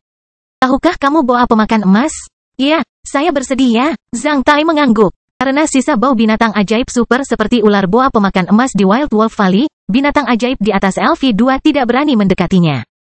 Saat Anda berada di area antara Wild Wolf Valley dan Crescent Prairie, jika Anda bertemu dengan beberapa binatang buas yang tidak dapat Anda hadapi, lari saja ke Wild Wolf Valley secepat mungkin. Tanpa alasan khusus, binatang ajaib di atas LV3 tidak akan pernah mengikutimu. Saat kamu tiba di Crescent Prairie, kamu akan menemukan bahwa seluruh Wild Wolf Valley adalah area aman kami. Jadi kenapa kamu kembali hari ini? Saya tidak tahu kenapa, tapi kemarin, banyak orang berbondong-bondong ke Crescent Prairie. Banyak di antaranya adalah pionir tingkat rendah yang mencari serigala emas dan rumput leher angsa. Saya mendengar bahwa kota Black Hawk merilis sebuah misi, dan seseorang membeli kedua item tersebut dengan harga tinggi. 6 koin emas untuk 1 serigala emas dewasa dan 80 koin perak untuk 2 koin emas untuk 1 rumput leher angsa. Saya pergi untuk menambah beberapa kebutuhan di Wild Wolf Castle sebelum kembali ke Crescent Prairie untuk mengambil kesempatan. Serigala emas merupakan makhluk hidup LV2 yang lebih berharga dibandingkan makhluk hidup LV2 lainnya. Itu berharga karena 3 alasan berikut. Pertama, menangkap seseorang hidup-hidup akan jauh lebih sulit daripada membunuh seseorang. Bagian paling berharga dari serigala emas yang mati adalah bulunya, yang jumlahnya sekitar puluhan koin perak. Kedua, ada binatang ajaib tingkat tinggi lainnya di Crescent Prairie yang berarti potensi bahaya lain ketika Anda mencoba menangkap serigala emas di sana. Dan ketiga, para penguasa di kota Black Hawk menjadi cemas karena Samira telah mengacaukannya. Mereka membutuhkan barang-barang ini, menyadari bahwa mereka tidak dapat lagi menyimpan koin emas mereka. Mereka melepaskan misi lagi dan membiarkan orang-orang yang ingin menghasilkan uang pergi ke sana dengan risiko kehilangan nyawa mereka sendiri. Harganya tidak tinggi, hanya rata-rata. Dari sini terlihat betapa buruknya Samira. Dia hanya memberikan 1 koin emas kepada para idiot itu untuk 1 serigala emas dan 1 rumput leher angsa, mengabaikan situasi hidup atau mati yang mungkin mereka hadapi. Itu benar-benar orang yang berpikiran gelap. Zhang Tai memperkirakan bahwa Blues sudah berhari-hari tidak kembali ke kastil Wild Wolf dan mungkin tidak tahu apa yang terjadi di sekitarnya. Jadi dia menceritakan semuanya kepadanya, termasuk krisis yang dihadapi kota Black Hawk dan apa yang terjadi pada grup bisnis Samira. Yang terakhir ini tidak terlalu mengejutkan The Blues, namun krisis mendadak yang dihadapi kota Black Hawk dan situasi yang memburuk di Aliansi Andaman benar-benar mengejutkannya selama beberapa waktu. Hal ini serupa dengan tanggapan orang lain setelah mendengar berita khusus ini. Setelah mempelajarinya, Blues menjadi sedikit tersesat. Dia kemudian terdiam, sepertinya sedang memikirkan sesuatu. Terkadang kekuatan pribadi terbatas dan tidak bisa menyelesaikan semua masalah. Saya memiliki beberapa saudara lelaki yang baik di Wild Wolf Castle. Jika Anda mempunyai masalah dan memerlukan bantuan, Anda dapat menemui mereka. Katakan saja pada mereka bahwa kamu adalah temanku, dan mereka pasti akan membantumu. Zhang Tai kemudian memberitahu Blues tentang lokasi rumah pohon itu dan nama-nama anggota persaudaraan lainnya. Ia bahkan memberitahunya nama Peter yang bekerja di bengkel peleburan besi. Dia melakukan semua ini karena dia menyukai pria bernama Blues dan merasa bahwa dia adalah pria yang baik. Itu adalah karma antar manusia. Adapun Burwick, tidak peduli seberapa bagus dia digambarkan atau seberapa baik dia melakukannya, Zhang Tai tidak bisa merasa nyaman berada di dekatnya, malah tidak sabar untuk menginjak kepalanya dengan ganas. Sebaliknya, Zhang Tai merasa bahwa Blues mirip dengan anggota Brotherhood lainnya dan orang-orang di bengkel peleburan besi seperti Peter yang mudah bergaul meskipun mereka baru bertemu sebentar. Setidaknya dia tidak takut dijebak olehnya. Oleh karena itu, Zhang Tai menyimpulkan bahwa kebanyakan orang yang dikagumi orang lain adalah orang yang tidak baik. Lihatlah Burwick misalnya, dia adalah orang yang ceria, tampan, berpikiran terbuka, murah hati, dan memiliki kepemimpinan di mata orang lain. Namun sebenarnya, dia hanyalah orang yang hanya ingin naik ke atas dengan mempermainkan dan menginjak kepala orang lain. Bahkan, dia biasanya berpikir untuk mendapat untung dengan mengorbankan orang lain. Di sisi lain, Blues dikenal sebagai sosok yang sombong dan penyendiri. Namun, dia sebenarnya hanyalah seorang pertapa sosial yang memiliki sedikit teman dan sedikit tertutup. Dia tidak mengurung diri di rumah tetapi di alam liar. Zhang Tai menebak bahwa orang ini pasti menggunakan itu untuk melatih memanahnya hingga tingkat ini. Adapun Zhang Tai sendiri, bagaimana dia dikenal di kastil serigala liar? Cinta Sein atau pakar mendekati? Atau bajingan dan binatang buas di mata Nona Kili? Namun Tuhan memberkatinya. Ketika siswa lain yang menghadiri pelatihan bertahan hidup ini satu persatu mengucapkan selamat tinggal pada status mereka sebagai perawan, Zhang Tai sendiri masih tetap perawan. Dia bahkan belum disunat. Jika dia disebut binatang buas dan bajingan, Nenek Teresa akan menjadi orang pertama yang tidak setuju. Begitu juga dengan anak-anak nakal di panti asuhan. Mungkin satu-satunya yang mirip dengan apa yang digambarkan dalam gosip adalah Glaze. Oleh karena itu, ketika dia bersembunyi di gua gunung ini, Zhang Tai sampai pada suatu kesimpulan yang dapat mempengaruhi sisa hidupnya. Sebelum Anda memberikan kesaksiannya sendiri, Anda tidak boleh mudah percaya pada gosip orang lain tentang seseorang.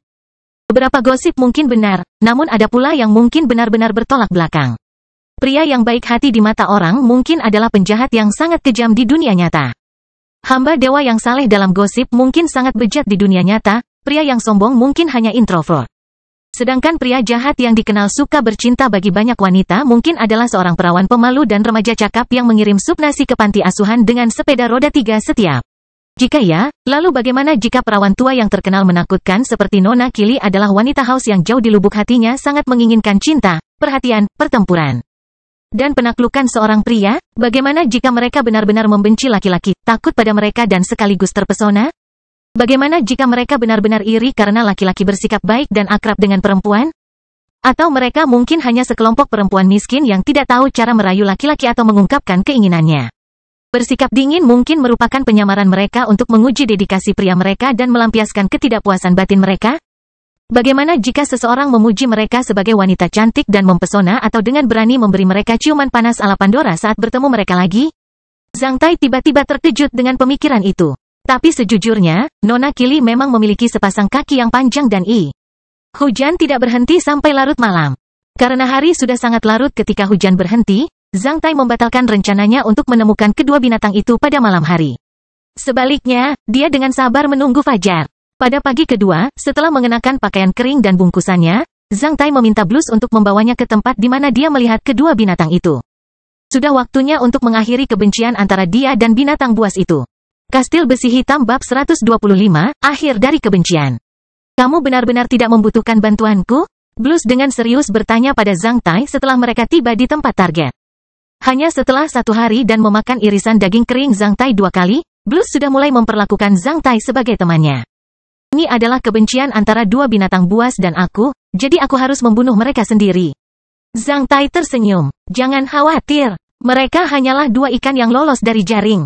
Melihat hanya 6 tombak yang tersisa di dalam wadah, Blues mengangguk menyadari bahwa Zhang Tai telah membunuh 5 serigala liar sebelumnya.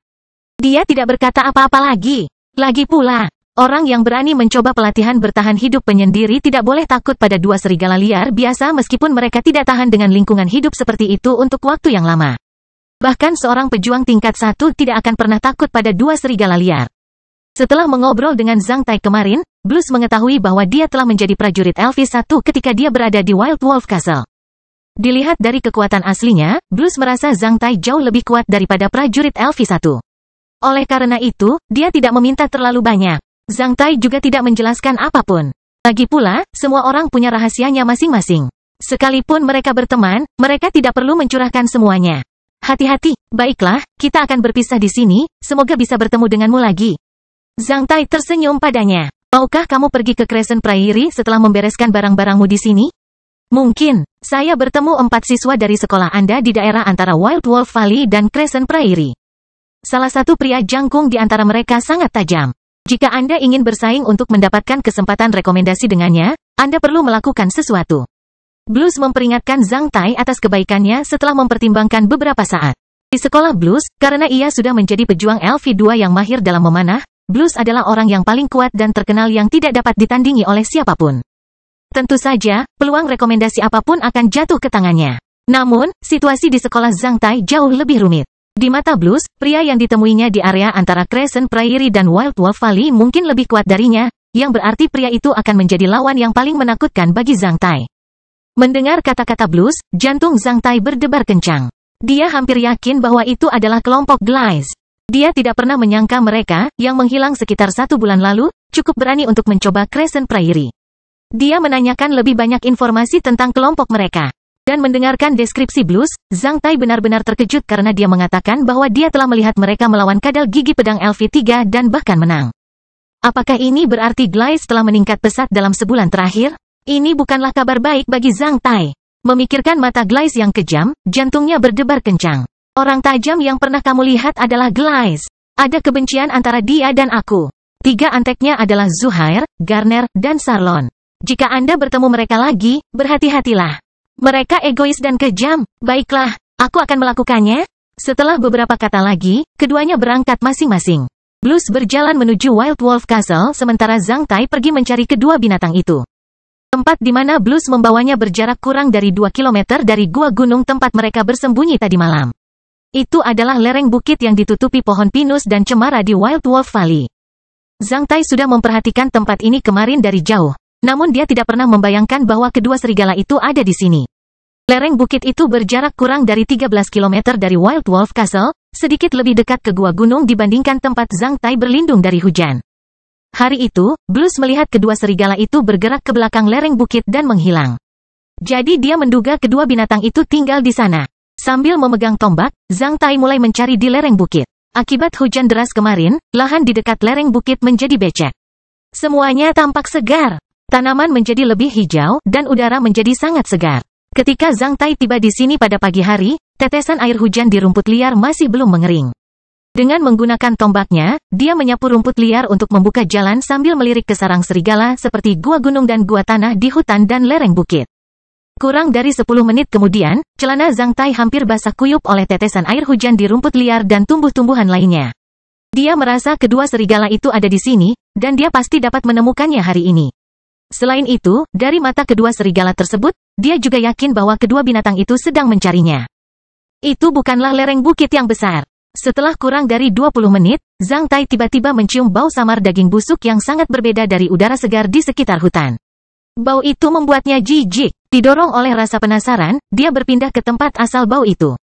Lebih dari 10 langkah kemudian, dia menemukan asal mula bau daging busuk, sebuah gua pegunungan tersembunyi di balik beberapa pohon cemara yang berjarak 30 meter darinya. Tidak diketahui apakah karena suara langkah kakinya yang keras atau alasan lain, saat Zhang Tai melihat gua gunung itu. Seekor serigala dengan lingkaran bulu merah kecoklatan dan telinga cacat berjalan keluar dari gua gunung. Karena waspada, ia melirik ke arah tempat Zhang Tai berdiri. Segera setelah itu, mata mereka bertemu dan memerah karena kebencian. Membuat suara mengerikan di tenggorokannya, serigala itu berjongkok dan memperlihatkan gigi taringnya yang tajam. Ketika serigala itu mengeluarkan geraman yang menakutkan, temannya dengan cepat berlari keluar dari gua gunung. Mereka berdua menjadi waspada. Setelah melihat sekeliling, mereka memastikan bahwa tidak ada orang lain selain Zhang Tai yang ada di sini. Dalam sepersekian detik, mereka melotot padanya, mata memerah. FCK, Zhang Tai mengumpat dalam hati. Dia masih bingung kenapa mereka begitu memelototinya. Dia tidak pernah berpikir untuk keluar ketika dia membuat mereka marah. Keraguan muncul di benaknya bahwa serigala di sini gila. Apakah ada yang gila di antara serigala liar? Zhang Tai tidak tahu apakah itu benar, tapi dia tahu bahwa kedua serigala liar itu harus mati hari ini. Saya ini adalah korbannya, tahukah kamu? Zhang Tai dengan marah berteriak sekuat tenaga. Sebelum kedua serigala itu bisa menyerangnya, dia sudah melompat ke depan, ke arah mereka. Perbedaan besar antara Zhang Tai, seorang pejuang LV2, dan dua serigala liar, yang bahkan belum mencapai LV1. Menentukan bahwa pertarungan hidup atau mati akan berakhir dalam waktu yang sangat singkat, tidak peduli seberapa besar kebenciannya. Di antara mereka adalah, lihat Zhang Tai berlari ke arah mereka, kedua serigala itu juga bergegas maju. Namun, pada saat itu, Zhang Tai melemparkan tombaknya. Alhasil, secepat sambaran petir, ia langsung menembus jantung serigala liar kedua dan memakukannya ke tanah, mata panahnya mengubur dirinya sendiri satu kaki ke dalam tanah. Serigala depan, yang telinganya cacat, tidak berhenti karena kematian pasangannya.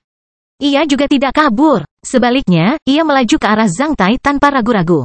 Melompat dari tanah, ia merentangkan cakarnya ke arah dadanya sementara gigi taringnya yang tajam bertujuan untuk menggigit lehernya. Serigala itu berusaha sekuat tenaga untuk menyakiti Zhang Tai.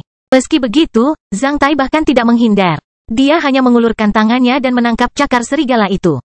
Dengan suara kaca, sepasang kaki depan serigala itu patah, menyebabkannya merintih kesakitan. Tak lama setelah itu terdengar suara kaca lainnya, yang langsung menghentikan rengekan sementara namun menyakitkan. Ini karena setelah cakarnya patah, Zhang Tai mendorong rahangnya ke atas, hingga mematahkan lehernya. Dia menyelesaikan rangkaian gerakan itu dengan cepat dan tanpa kesalahan apapun. Jika Kapten Kerlin melihat ini, dia akan mengangkat ibu jarinya untuk memujinya.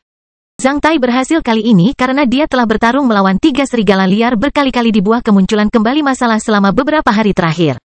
Kematian yang tak terhitung jumlahnya dan rasa sakit yang terus-menerus membuat keterampilannya melawan serigala liar menjadi praktis dan ganas. Dia melonggarkan cengkeramannya, dan serigala mati terakhir jatuh ke tanah dengan suara patah.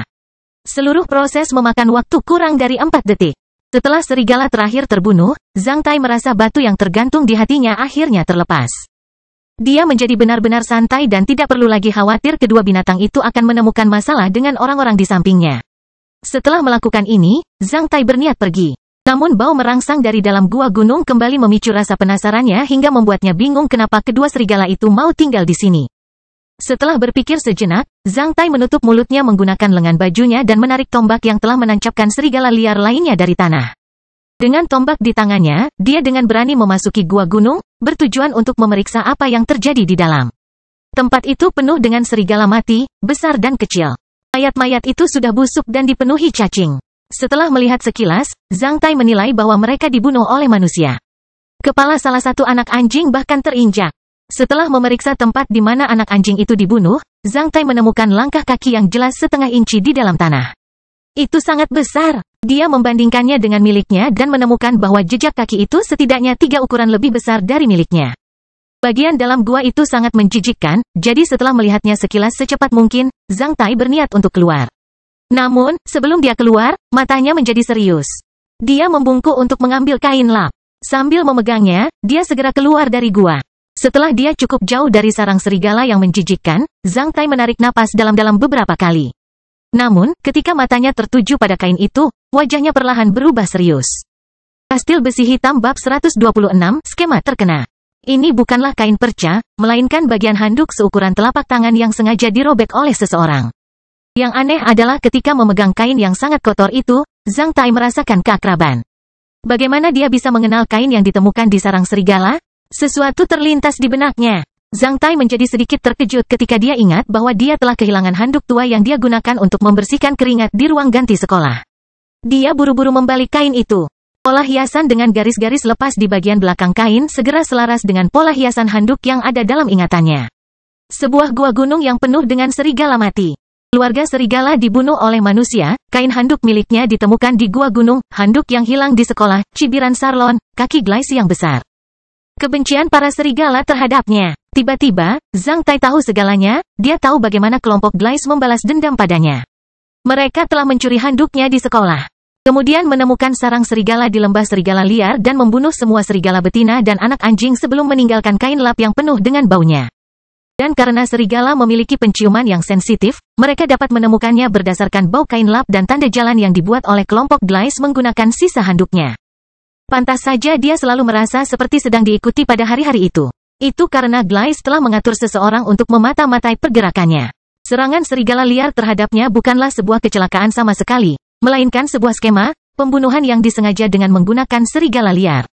Jika itu adalah orang lain, seperti prajurit biasa yang belum meningkat ke LV1 atau bahkan hanya prajurit LV1 biasa, dia pasti akan kehilangan nyawanya ketika menghadapi serangan dari 7 serigala pada saat yang bersamaan.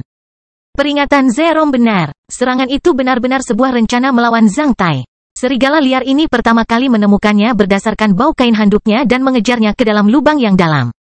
Kemudian, mereka salah mengira dia sebagai orang mati dan meninggalkan lubang tersebut. Namun, ketika Pandora dan 2 gadis lainnya sedang mencuci pakaiannya di sungai, 4 serigala yang tersisa, yang sedang minum air di sungai, mencium baunya. Kalau tidak, karena alasan lain, mereka menemukan baunya dan melakukan penyergapan di dekat rumah pohon, hampir melukai ketiga gadis itu. Setelah memikirkannya dengan matang, Zhang Tai perlahan-lahan memulihkan ketenangannya. Dia tidak pernah membayangkan bahwa penolakannya untuk dihina oleh kelompok Glice, yang membuat mereka merasa getir, bisa mengarah pada rencana jahat terhadap dirinya. Mereka menjadi sangat gila hingga hampir berhasil. Mereka benar-benar binatang buas. Dia telah salah mengira mereka sebagai orang sebelumnya. Kini Zhang Tai segera menyadari kesalahannya. Seperti yang Donder katakan, dia seharusnya tidak pernah membayangkan musuhnya sebaik dia. Zhang Tai membuang kain itu dan pergi. Ia tahu kain lap ini tidak akan berfungsi jika dibawa ke panitia pengawasan sementara. Pertama, dia tidak dapat membuktikan bahwa kain lap tersebut adalah bagian dari handuknya yang hilang. Dia juga tidak dapat membuktikan bahwa kain itu diambil di sarang serigala ini, atau bahwa kain itu ditanam oleh kelompok Glice. Selain itu, dia tidak dapat membuktikan bahwa serigala tersebut dibunuh oleh kelompok Glice. Terlalu banyak hal yang tidak dapat dibuktikan. Ini akan terlihat seperti seorang pria yang memegang kain dari handuk lamanya yang hilang pergi ke komite pengawasan sementara untuk menuntut seseorang karena ingin membunuhnya. Tuduhan ini terlihat sangat bodoh. Zhang Tai tentu saja tidak ingin disebut idiot. Bukti diperlukan di pengadilan. Jika dia ingin membalas dendam, dia perlu memberikan bukti. Setelah meninggalkan lereng bukit itu, Zhang Tai mengalihkan pandangannya jauh dari lembah serigala liar. Itu adalah daerah persilangan antara lembah dan Crescent Prairie. Menurut Blues, kelompok Glice ada di sana. Glice, tunggu saja aku. Zhang Tai bergumam. Setelah itu, dia melirik ke lereng bukit tempat dia mengungkapkan skemanya sebelum berjalan menuju Crescent Prairie. Menurut Blues, bagi seorang penyendiri yang tidak bertenaga, hal terpenting adalah mengenal medan dan menemukan tempat yang aman untuk beristirahat. Sebagai seorang penyendiri yang memiliki kastil besi hitam dan pohon buah Manjusaka Karma, Zhang Tai menyimpulkan bahwa markasnya harus disembunyikan. Selain bisa memberinya istirahat yang aman, seharusnya itu memudahkan dia untuk mengakses kastil besi hitam yang rahasianya tidak boleh diungkapkan kepada publik. Karena Glice, Zhang Tai menjadi lebih bertekad untuk meningkatkan kekuatannya sendiri. Sekarang, dia benar-benar ingin mencari tempat di mana dia bisa memakan buah berbadan besi yang kedua. Selain itu, setelah menggali tambang selama berhari-hari, dia telah memulihkan banyak energi dasar. Dia pikir sudah waktunya untuk melakukan sedikit penyesuaian dan merenovasi ruang dan medan di kastil besi hitam, yang akan memberikan bantuan lebih besar pada pelatihan bertahan hidup penyendiri yang akan datang. Bantuan apa yang lebih besar? Apa yang paling Anda butuhkan di alam liar? Tentu saja itu air bersih. Jika dia bisa memiliki sumber air bersih di Castle of Black Iron, dia akan mampu meningkatkan kemampuan bertahan hidupnya di alam liar. Hasilnya, dia bisa melakukan banyak hal dengan lebih nyaman.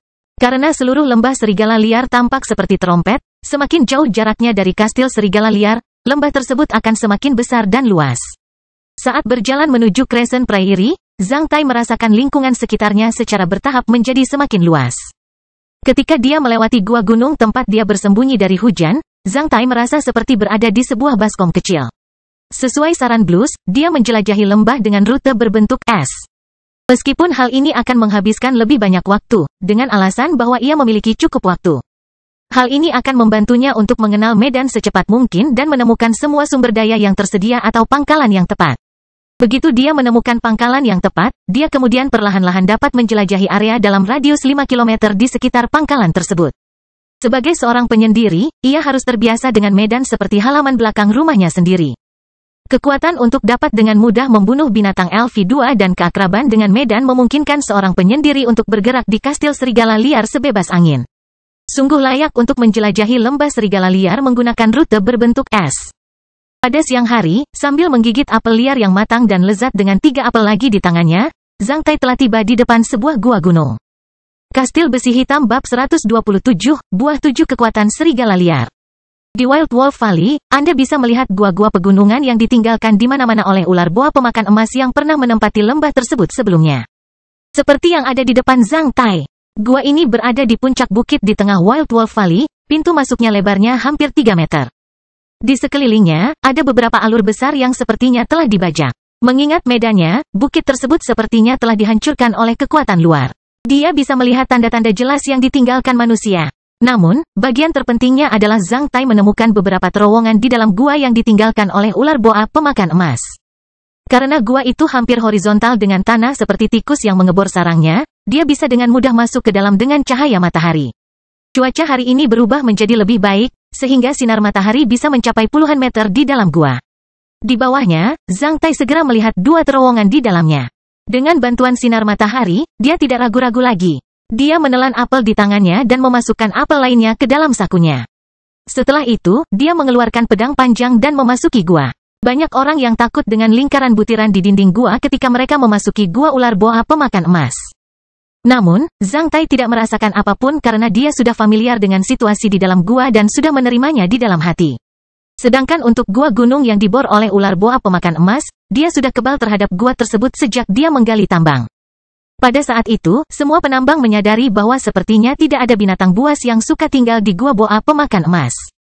Jangankan binatang buas, bahkan serangga pun tidak terlihat di dalam gua itu. Di malam hari, meski lembah serigala liar dipenuhi kawanan serangga dan nyamuk, tak seorang pun berani memasuki gua yang terbuat dari ular boa pemakan emas. Bahkan kelelawar di tempat dia menggali tambang hanya berani gantung diri di luar gua yang ditandai dengan lingkaran biji-bijian. Mereka tidak pernah berani terbang ke dalam. Lingkaran butiran di dinding dalam gua boa pemakan emas merupakan ancaman magis dan alami bagi hewan spiritual manapun. Jadi tidak ada yang berani masuk, kecuali manusia. Ada beberapa ranting layu dan daun-daun berguguran, beberapa batu dan genangan air di tanah dekat pintu masuk. Setelah melewati 5-6 meter, seluruh gua menjadi bersih. Sekitar 20 meter dari pintu masuk, Zhang Tai tiba di terowongan yang pernah dia lihat sebelumnya. Itu agak berbeda dari apa yang dia lihat di luar, bukannya 2 terowongan, yang ada malah 3. Satu menghadap ke bawah tanah, satu ke kiri. Sedangkan yang terakhir tersembunyi dan mudah terlewatkan karena menghadap ke atas. Lubang itu benar-benar membuat Zhang Tai bersemangat karena lubang itu sangat tersembunyi sehingga dia bahkan tidak melihatnya dari luar. Pintu masuk lubang ini jelas terhalang oleh batu dan tanah yang runtuh. Semuanya bertumpuk sangat tinggi bahkan sedikit lebih tinggi dari Zhang Tai. Tentu saja, dia bisa dengan mudah memanjat batu itu. Ketika dia sampai di puncak, dia menemukan lubang itu kedalamannya kurang dari 10 meter. Lubang tersebut berisi ruangan berukuran sedang dan cukup kering. Sinar matahari tidak bisa mencapai sini pada siang hari. Tentu saja akan lebih sulit ditemukan pada malam hari. Itu dia. Saya sungguh beruntung hari ini. Hanya butuh beberapa jam bagiku untuk menemukan markas yang menyenangkan, gumam Zhang Tai. Saya telah memutuskan untuk menjadikannya markas nomor 1 saya. Dia menyatakan dengan keras sebelum tertawa terbahak-bahak. Setelah tertawa, dia tidak sabar untuk meletakkan koper dan kantong tidurnya ke tanah. Dia kemudian melemparkan apel dari sakunya ke bagasi dan melompat keluar dari lubang. Setelah itu, dia bergegas ke pintu masuk gua dan diam-diam melihat sekeliling. Setelah memastikan tidak ada orang di luar, dia menjadi tenang. Ketika dia kembali ke lubang atas, dia membutuhkan beberapa detik untuk memasuki kastil besi hitam. Tuan kastil yang tampan dan luar biasa, selamat datang di kastil besi hitam. Pemandangan di depannya berubah dengan cepat. Melihat awan berwarna-warni yang bergulung-gulung di kastil besi hitam, dia memperlihatkan senyuman seperti seseorang yang pulang ke rumah. Di dalam kastil besi hitam, dia benar-benar santai. Dia kemudian berjalan menuju pohon kecil itu. Buah berbadan besi berbentuk berlian, yang ukurannya sedikit lebih besar dari buah kenari, tergantung di ranting yang familiar itu. Terakhir kali dia masuk, buah berbadan besi ini sudah matang. Kali ini, masih ada 2 hari lagi sebelum buah Leakles terbaru matang. Buah Leakles yang akan matang sudah tampak penuh karena secercah kilau sudah terlihat di atasnya. Melihat ini, Zhang Tai menjadi bersemangat. Sungguh menyenangkan makan buah setiap hari. Ibu sangat cerdas memanggilku Guo-Guo. Hahaha. Zhang Tai kemudian terus mengelilingi pohon kecil itu. Dia sudah terbiasa melakukan itu. Dia tidak tahu apakah itu hanya ilusi atau bukan. Tapi dia merasa pohon kecil ini telah tumbuh sedikit selama sebulan terakhir. Itu tampak lebih subur dan lebih tinggi dari sebelumnya. Menurut pengalamannya, pohon kecil itu perlu dilingkari setiap kali dia masuk karena pohon kecil itu bisa memberikan kejutan besar kapan saja. Di sisi lain pohon kecil itu, dia melihat 2 buah lagi. Salah satunya adalah buah kemunculan kembali masalah yang sangat mengesankan Zhang Tai. Seluruhnya gelap gulita, berbentuk segi 6, dan sebesar buah plum kemunculan kembali masalah buah telah matang. Pemakaian, petik dan langsung dimakan. Perhatian, buah tidak bisa dikeluarkan dari Castle of Black Iron. Setelah 12 jam dipetik dari pohonnya, energi dan vitalitasnya akan berangsur-angsur menurun. Membaca kata-kata yang familiar, Zhang Tai tahu bahwa buahnya sudah matang. Sambil menggaruk kepalanya, dia menjadi bingung. Apakah ini berarti membunuh serigala bisa menghasilkan buah pembunuhan baru? Meskipun buah kemunculan kembali masalah yang baru dan matang ini membuatnya senang. Yang mengejutkannya sampai-sampai meninggalkannya dengan mulut terbuka lebar adalah buah lain. Itu adalah serigala putih yang duduk setinggi jari. Itu tampak sehalus patung lilin mini yang diukir oleh seorang ahli pematung. Di kepalanya ada 2 daun pohon buah Manjusaka Karma yang eksentrik. Itu lucu, seperti mainan anak-anak. Buah 7 kekuatan serigala liar, kekuatan Ki telah terbentuk, 6 kekuatan lagi perlu dibentuk, belum matang. Kekuatan Ki, kekuatan darah, kekuatan pembuluh darah, kekuatan saluran, kekuatan tulang, kekuatan sumsum, dan kekuatan Tuhan. Inilah 7 kekuatan makhluk hidup. Untuk setiap 50 perubahan, 49 diantaranya dapat tersedia dan 1 sisanya menjadi milik manusia. Buah 7 kekuatan adalah buah cadangan, seseorang dapat menyisihkan 1 kekuatan dari 7 buah 7 kekuatan. Setelah memakan 49 buah 7 kekuatan, seseorang dapat memperoleh 7 kekuatan. Adapun 1 buah 7 kekuatan, tidak bisa matang tanpa mengumpulkan 7 kekuatan cadangan juga termasuk dalam buah tersebut. Setiap buah 7 kekuatan yang matang akan mengandung semua kekuatan seseorang di masa jayanya. Setelah memakannya, seseorang bisa memperoleh semua kekuatan itu. Kekuatan ini diberikan kepada pria pemberani dan bermanfaat untuk menjadi lebih kuat. Kalimat terakhir agak sulit dimengerti. Zhang Tai tidak mendapatkannya sampai membacanya untuk kedua kalinya. Setelah itu, dia merasakan darah panas mengalir deras ke kepalanya. Saya kaya, saya benar-benar kaya kali ini. Saya telah membunuh 7 serigala liar dan mengumpulkan kekuatan Ki dari buah 7 kekuatan. Menurut paragraf ini, selama saya bisa membunuh 7 serigala liar lagi, saya kemudian dapat mengumpulkan kekuatan darah mereka untuk buah 7 kekuatan. Jika saya bisa membunuh 49 atau 50 serigala liar, saya akan membuat 7 kekuatan serigala liar ini matang. Kemudian buah kekuatan ke-7 akan berisi kekuatan penuh serigala liar dewasa. Tidak diragukan lagi, setelah memakan buah ini, saya akan mendapatkan kekuatan serigala liar dewasa. Memikirkan daya tahan yang kuat, kecepatan yang gagah, dan kepekaan serigala liar. Zhang Tai mulai ngiler, meskipun buah tanpa bocor merupakan kejutan besar baginya. Dia tidak pernah membayangkan bahwa suatu hari dia bisa mendapatkan buah yang benar-benar baru dari pohon kecil itu yang dapat meningkatkan kekuatannya secara signifikan. Ini sungguh mengasyikkan. Saking bersemangatnya, Zhang Tai mulai mencium batang pohon kecil itu. Lalu dia tertawa terbahak-bahak. Selama dia bisa mendapatkan kekuatan penuh serigala, dia merasa bahwa dia bisa sepenuhnya menghilangkan perbedaan alami antara klan Tiongkok dan ras manusia lainnya, seperti Baghdad atau Glais yang memiliki kekuatan fisik lebih besar. Setelah perbedaan itu dihilangkan, dia tidak akan pernah dikalahkan oleh mereka dengan alasan bahwa mereka berada pada level yang sama. Selain itu, mereka tidak akan pernah bisa menandinginya dalam hal memicu titik api. Saat melihat buah tanpa bocor yang akan matang di balik pohon kecil, Zhang Tai tersenyum. Saat ini, dia merasa luar biasa. Sambil menyeringai, dia memetik buah berbadan besi dan buah yang muncul kembali yang bermasalah. Sambil memegang 2 buah dengan bentuk dan warna berbeda, dia dengan penasaran menyentuh dan mengendusnya. Dengan kepuasan di wajahnya, dia menyilangkan kaki dan duduk di bawah pohon kecil, mulai makan. Berdasarkan pengalamannya, Zhang Tai memakan buah tubuh besi terlebih dahulu. Buah berwarna perak terasa renyah dan harum. Setelah memakannya seperti buah persik, dia menunggu beberapa saat dan tidak menemukan respon sama sekali. Oleh karena itu, dia memperkirakan akan sama seperti sebelumnya. Dia kemudian langsung menelan buah pengulangan masalah di tangannya. Itu masih segar seperti yang terakhir.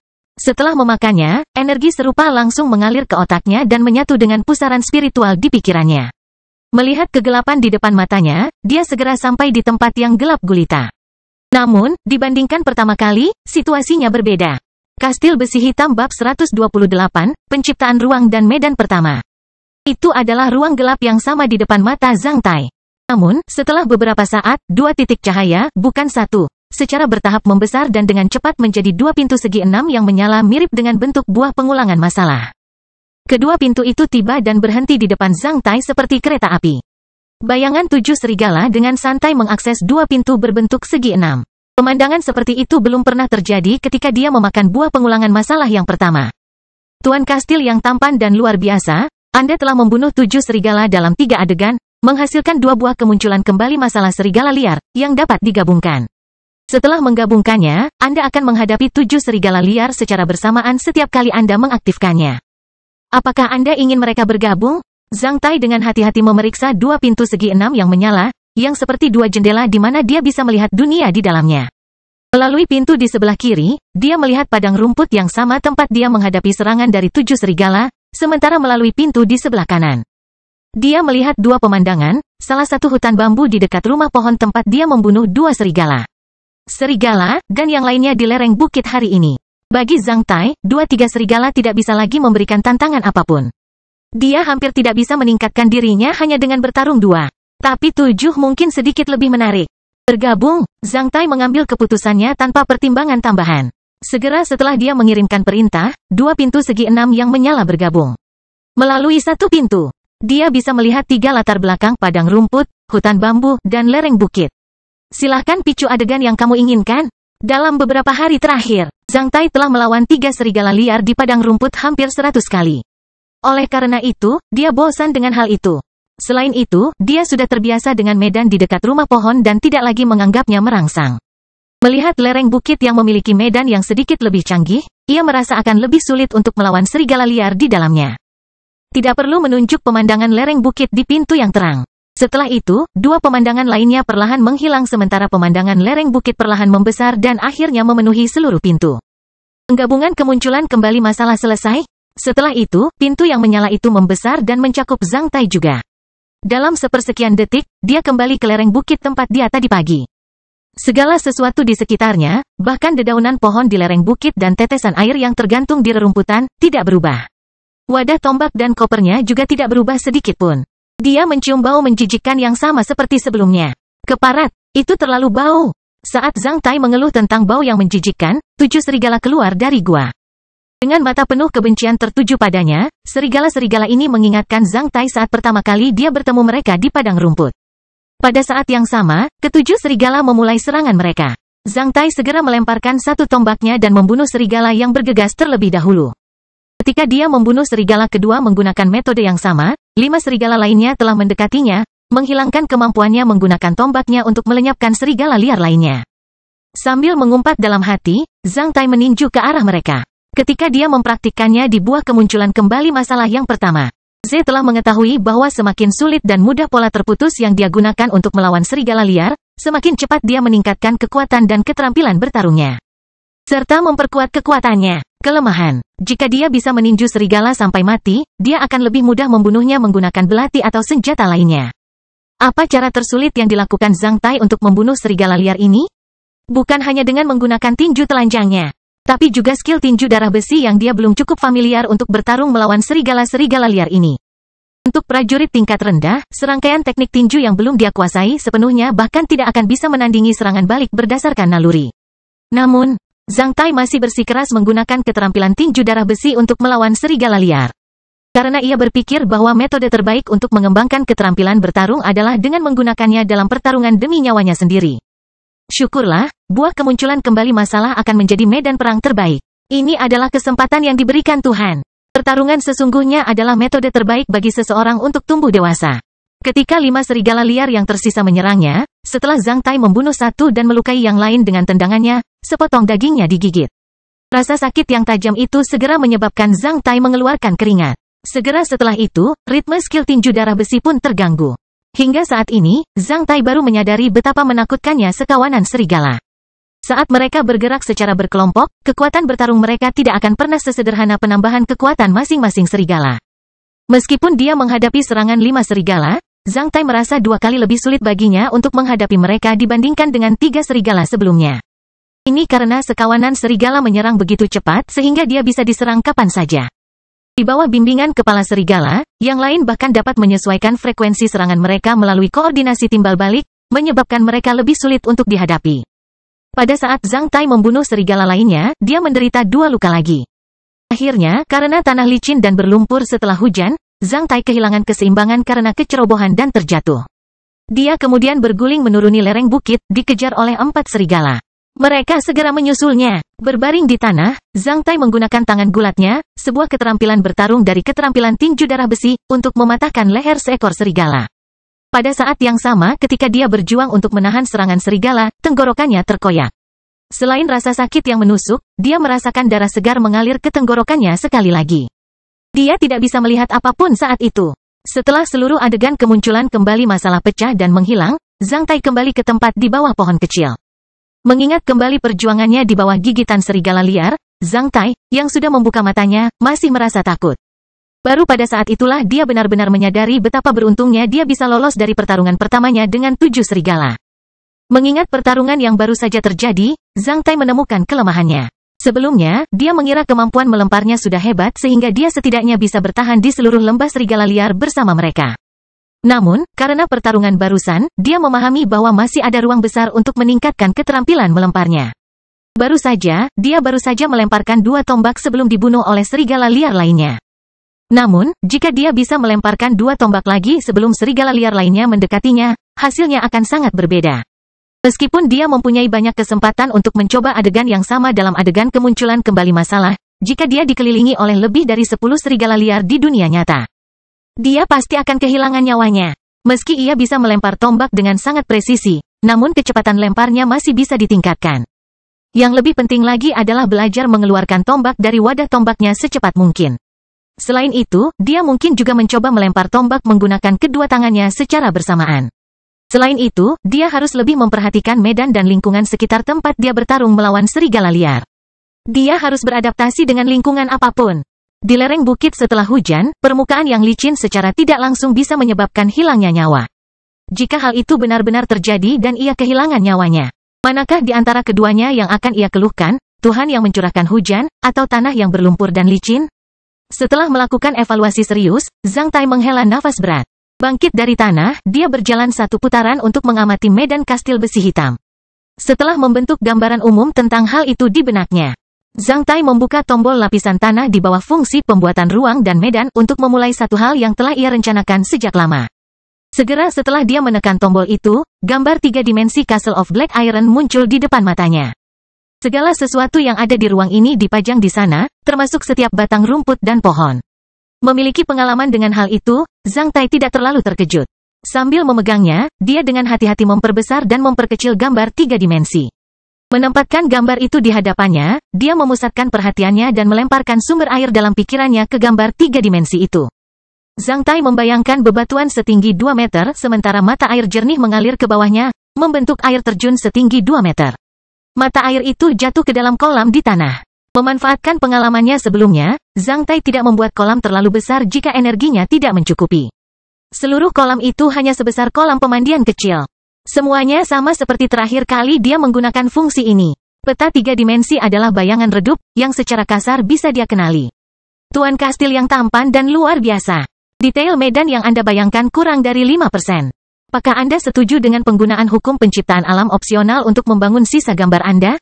Setelah sistem menyelesaikan konstruksi menggunakan hukum penciptaan alam, penguasa kastil yang tampan dan luar biasa akan dapat menyesuaikannya. Setuju, tidak setuju. Zhang Tai memilih setuju. Segera setelah dia menentukan pilihannya, bayangan redup pada peta 3 dimensi secara bertahap menjadi lebih jelas yang benar-benar lebih alami dan jelas daripada gambaran dalam pikirannya. Bahkan kerikil dan pasir halus pun tercipta di dalam kolam. Selain itu, ada lingkaran batu putih di sepanjang kolam. Selain itu, medan di sekitar mata air jernih juga tampak alami karena secara tak terduga bergelombang dan berubah. Semuanya tampak serasi seperti alami. Itu beberapa ratus kali lebih mirip kehidupan nyata daripada gambaran canggung Zhang Tai sendiri. Dibandingkan dengan mahakarya ini, gambarnya hanya bisa disebut coretan bayi. Setelah penyesuaian medan, seluruh kastil besi hitam menjadi lebih penting. Zhang Tai memeriksa medan yang telah disesuaikan ini beberapa kali, tetapi tidak menemukan cacat apapun. Segalanya lebih baik dari yang dia bayangkan. Setelah dia mengkonfirmasi rencana penyesuaian medan, kotak dialog baru muncul. Sebuah mata air akan terbentuk di medan baru, Tuan Kastil yang tampan dan luar biasa, silakan pilih tingkat mata air yang hidup. Apa? Saya dapat memilih level pegas? Zhang Tai tercengang sekali lagi. Kemudian, halaman lain muncul di hadapannya. Musim semi pegunungan alami, musim semi aura, musim semi pemulihan, musim semi kehidupan. Selain mata air gunung alami yang tersedia, 3 opsi lainnya semuanya berwarna abu-abu dan tidak tersedia. Meski seperti itu, Zhang Tai tetap terkagum-kagum. Setelah memulihkan ketenangannya, dia menunjuk ke mata air gunung alami, sebelum cabang pembantu baru muncul. Mata air pegunungan umum, jernih dan berlimpah dengan beberapa bahan mineral dan elemen mikro. Mata air pegunungan berkualitas, jernih dan berlimpah dengan berbagai jenis bahan mineral dan elemen mikro. Aktif sampai tingkat tertentu, mata air pegunungan berkualitas tinggi, jernih dan manis, berlimpah dengan sejumlah besar bahan mineral dan elemen mikro. Sangat aktif, musim semi gunung kualitas terbaik, jernih dan manis, berlimpah dengan semua jenis bahan mineral dan elemen mikro, cukup aktif dan mengandung aura tertentu. Pilihan musim semi gunung kualitas terbaik berwarna abu-abu yang memperingatkan Zhang Tai bahwa ia kekurangan nilai barang-barang dasar. Namun meski begitu, dia sudah sangat puas. Setelah memikirkannya sebentar, Zhang Tai memilih opsi mata air gunung berkualitas tinggi. Pembuatan medan ini memerlukan sumber daya berikut, penyimpanan energi dasar 3517. Nilai aura 4129.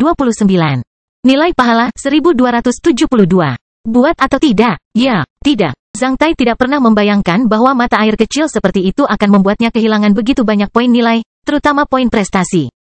Dia ingat bahwa terakhir kali dia hanya membutuhkan sedikit lebih dari 900 poin nilai prestasi untuk membuat kolam air besar. Bisakah air hidup mengkonsumsi lebih banyak? Lakukan saja, jika ada kekurangan poin nilai prestasi, aku akan membuatnya, Zhang Tai berkata dengan keras dan mengklik ya, tanpa ragu-ragu. Tuan kastil yang tampan dan luar biasa, setelah Anda meninggalkan kastil besi hitam, sistem akan memulai pembuatan medan ini. Ini akan memakan waktu 18 detik, selama itu Anda tidak akan bisa memasuki Castle of Black Iron. Apa? Hanya perlu 18 detik untuk menyelesaikan semua ini? Itu akan diselesaikan dalam beberapa kedipan mata. Aku khawatir akan memakan waktu lebih lama sebelum aku bisa memasuki kastil besi hitam lagi. Melihat awan berwarna-warni yang bergulung-gulung Zhang Tai mengungkapkan kekagumannya terhadap ruang misterius ini sekali lagi. Apakah penciptaan di sini semudah Tuhan menciptakan dunia hanya dengan menggerakkan tangan? Kekuatan besar apa yang dimilikinya untuk mampu melakukan keajaiban seperti itu? Apakah itu benar-benar kekuatan Tuhan? Zhang Tai tidak dapat menjawab pertanyaan ini untuk saat ini. Dia memutuskan untuk mencoba apakah itu benar. Setelah memusatkan perhatiannya, dia mengunci pintu lengkung besar itu sebelum meninggalkan kastil besi hitam dan muncul kembali di gua gunung. Namun, dia tidak membuang waktu, hanya menarik napas dalam 2 kali. Setelah menghitung dalam hati hingga 18 detik, dia buru-buru mengunci pintu lengkung aneh itu dalam pikirannya dan masuk kembali ke dalam kastil besi hitam. Waktu sesingkat itu mirip dengan seseorang yang membuka pintu dan pergi, lalu kembali lagi seolah-olah telah melupakan sesuatu. Pembuatan medan telah selesai di kastil besi hitam. Ketika muncul kembali di dalam, Zhang Tai tercengang saat melihat kolam penuh air dari mata air yang berjarak 20 meter darinya. Ia kemudian berjalan ke sana seperti orang idiot, mengulurkan tangannya dan menyentuh sana-sini, bahkan menyendok 2 kerikil dari salah satu sisi kolam. Setelah membenturkan kedua kerikil tersebut, dia mendengar suara renyah guang, guang. Mata air itu sejernih cermin, sehingga Zhang Tai hampir bisa melihat bayangannya sendiri di atas air. Setelah membasuh wajahnya di sana, dia menjulurkan lehernya dan membuka mulutnya lebar-lebar untuk minum dari mata air yang terbang menuruni bebatuan. Setelah itu dia menyeringai, memegang kedua kerikil itu, dan mengunci pintu lengkung di pikirannya lagi, kembali ke gua gunung. Ketika dia kembali, dia menemukan 2 kerikil itu masih ada di tangannya. Dia kemudian menabraknya lagi, menyebabkan suara guang, guang. Kemudian dia menyentuh wajah dan kerah bajunya yang masih basah dan mengingat kembali musim semi yang manis dan lembut di kastil besi hitam. Setelah melakukan semua ini, dia memastikan bahwa semua yang ada di kastil besi hitam adalah nyata. Nah, dia akhirnya mengakui bahwa dia yang memiliki pengetahuan buruk. Hampir tidak mengerti bagaimana hal seperti ini bisa terjadi. Dia kemudian tidak punya pilihan lain selain menerima kenyataan bahwa hal itu terjadi. Saat itu, perut Zhang Tai mengeluarkan suara gulu-gulu, yang menandakan bahwa buah tubuh besi kedua akan mulai bekerja. Kastil besi hitam bab 129, situasi hidup atau mati. Habi, hati-hati, Bonder berteriak keras dengan mata memerah. Namun, semuanya sudah terlambat. Serigala hitam besar, yang lebih besar dan lebih agresif daripada serigala liar pada umumnya para serigala, dengan gesit melarikan diri dari tombak panjang ketiga pemuda itu sebelum membawa satu ke arah mereka tanah.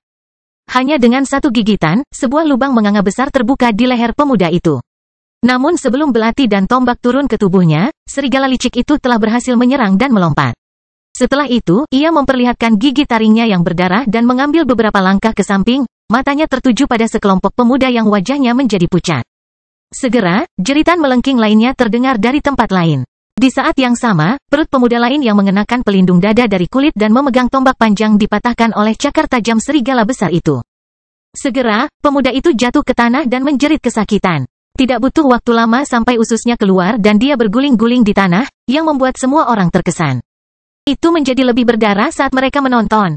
Namun yang lebih buruk adalah ketakutan yang memenuhi hati para pemuda, ketakutan akan kematian. Tidak, aku tidak ingin mati di sini. Saya ingin kembali. Saya ingin kembali ke kastil serigala liar. Aku tidak akan pernah berburu serigala emas lagi. Menghadapi kematian terus-menerus dari rekan-rekannya, seorang pemuda di antara tim siswa yang mengikuti pelatihan bertahan hidup ini pingsan secara rohani. Dengan teriakan keras, dia membuang tombak panjangnya, keluar dari lingkaran pertahanan kerumunan, dan berlari menuju kastil serigala liar tanpa memikirkan apapun di kepalanya. Bajingan, kembalilah. Pino, kamu akan kehilangan nyawamu, kembalilah. Jangan lari. Pemuda yang melarikan diri itu disusul dengan teriakan teman-temannya yang menangis. Namun, pemuda itu sepertinya tidak mendengarnya. Dia hanya ingin meninggalkan tempat ini. Ketika dia berada lebih dari 20 langkah, seekor serigala besar tiba-tiba berbalik dan mengejarnya. Sebelum dia bisa mengambil 10 langkah lagi, serigala lincah itu sudah menyusulnya. Kemudian semua pemuda lainnya melihat rekan mereka ditabrak oleh serigala besar itu. Setelah beberapa jeritan melengking dari Pino dan suara menakutkan dari gigi taring serigala besar yang merobek kulitnya dan meremukkan tulang, semuanya kembali tenang. Dengan mulut berdarah, serigala besar itu kembali dan terus menyerang pemuda lainnya bersama serigala besar lainnya. Serigala besar jauh lebih licik dan ganas daripada serigala liar pada umumnya, yang juga merupakan perbedaan antara makhluk hidup biasa dan makhluk hidup tingkat 1. Dua lingkaran pertahanan tombak panjang yang dibentuk oleh para pemuda sudah sangat menyempit. Mereka tidak berani bergerak begitu saja karena lingkaran yang telah dipatahkan oleh serigala besar segera kehilangan 2 anggotanya sebelum mengisi celah itu sekali lagi. Ada juga satu rekan lagi yang masih berguling-guling di tanah dan berteriak dengan sedih, tapi suaranya semakin lemah. Di luar 2 lingkaran pertahanan yang dibentuk oleh tombak panjang para pemuda, ada darah segar di mana-mana. Beberapa di antaranya berasal dari serigala besar, namun sebagian besar milik manusia. Seekor serigala besar mati tergeletak di antara 2 lingkaran dengan beberapa lubang berdarah di tubuhnya yang dibuat oleh tombak panjang. Namun, tergeletak di samping serigala besar yang mati ini adalah mayat seorang pemuda, tidak jauh darinya adalah Habi yang baru saja terbunuh. Pemuda yang masih berguling-guling di tanah dan menangis dengan suara yang perlahan melemah, dan Pino yang kehilangan nafasnya. 30 langkah lagi, satu serigala besar mati untuk hampir 4 manusia. Para pemuda lainnya dari 2 lingkaran pertahanan mulai menangis. Beberapa tangan dan kaki sudah mulai bergetar. Saat ini, ketakutan dan kebencian menggigit hati para pemuda seperti ular berbisa. Selama pelatihan bertahan hidup di bulan sebelumnya, hati mereka menjadi bangga. Setelah berhasil berburu serigala liar biasa dan berbagai mangsa lainnya di lembah serigala liar, lambat laun mereka lupa untuk berhati-hati. Jadi, setelah beberapa hari yang lalu mendengar berita bahwa kota Black Hot ingin membeli rumput leher angsa dan serigala emas dengan harga tinggi, mereka menjadi bersemangat. Karena mereka tidak puas hanya dengan berburu serigala liar biasa. Mereka juga ingin mencoba, ambil kesempatan. Menurut pendapat mereka, karena mereka memiliki lebih dari 20 orang yang dapat bekerja sama dengan baik satu sama lain menggunakan tombak panjang mereka, bahkan jika mereka bertemu dengan serigala emas tingkat 2. Setidaknya mereka dapat melindungi diri mereka sendiri. Jika mereka cukup beruntung, mereka mungkin bisa menangkapnya hidup-hidup atau memetik rumput leher angsa. Namun, mereka tidak memahami banyaknya tragedi di dunia yang lahir dari seandainya. Penuh percaya diri, para pemuda berangkat hari ini. Meninggalkan kastil serigala liar, mereka berjalan menuju Crescent Prairie. Setelah berjalan sepanjang pagi, mereka berada lebih dari 20 km dari Wild Wolf Castle dan sudah bisa melihat Crescent Prairie. Namun, saat ini, mereka tiba-tiba diserang oleh sekelompok serigala besar yang bersembunyi di semak-semak di samping lereng bukit. Ketika para pemuda lewat, 6 serigala besar tiba-tiba muncul. Menangkap mereka yang tidak siap, yang mengakibatkan luka dan korban jiwa di saat yang hampir bersamaan. Tim pemuda dipisahkan satu sama lain oleh serigala besar sehingga mereka hanya bisa bertarung untuk diri mereka sendiri. Seperti yang diharapkan, setelah pertarungan sengit, gelombang pertempuran mulai menguntungkan serigala besar. Baru pada saat itulah para remaja mengingat peraturan sederhana yang telah diajarkan oleh guru mereka di sekolah. Pertama, Anda lawan dan musuh tidak akan pernah muncul di hadapan Anda setelah Anda mempersiapkannya dengan baik. Namun jika mereka muncul setelah Anda bersiap, jumlahnya mungkin lebih besar dari yang Anda bayangkan sebelumnya. Lebih dari itu, meskipun kecil kemungkinannya untuk bertemu dengan serigala besar, Anda mungkin juga akan bertemu dengan sekawanan serigala.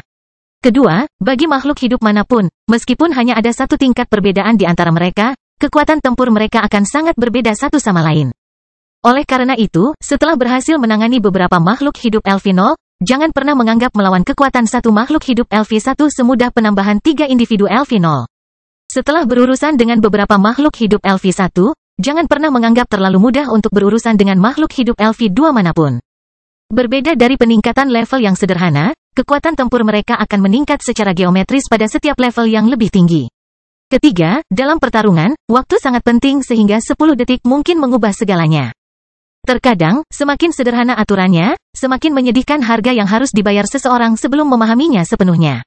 Akibat yang menyedihkan dari para pemuda saat ini adalah harga darah segar dan nyawa. Karena kemunculan serigala besar yang tiba-tiba, mereka hanya diberi waktu kurang dari 10 detik untuk mengumpulkan matriks tombak panjang mereka.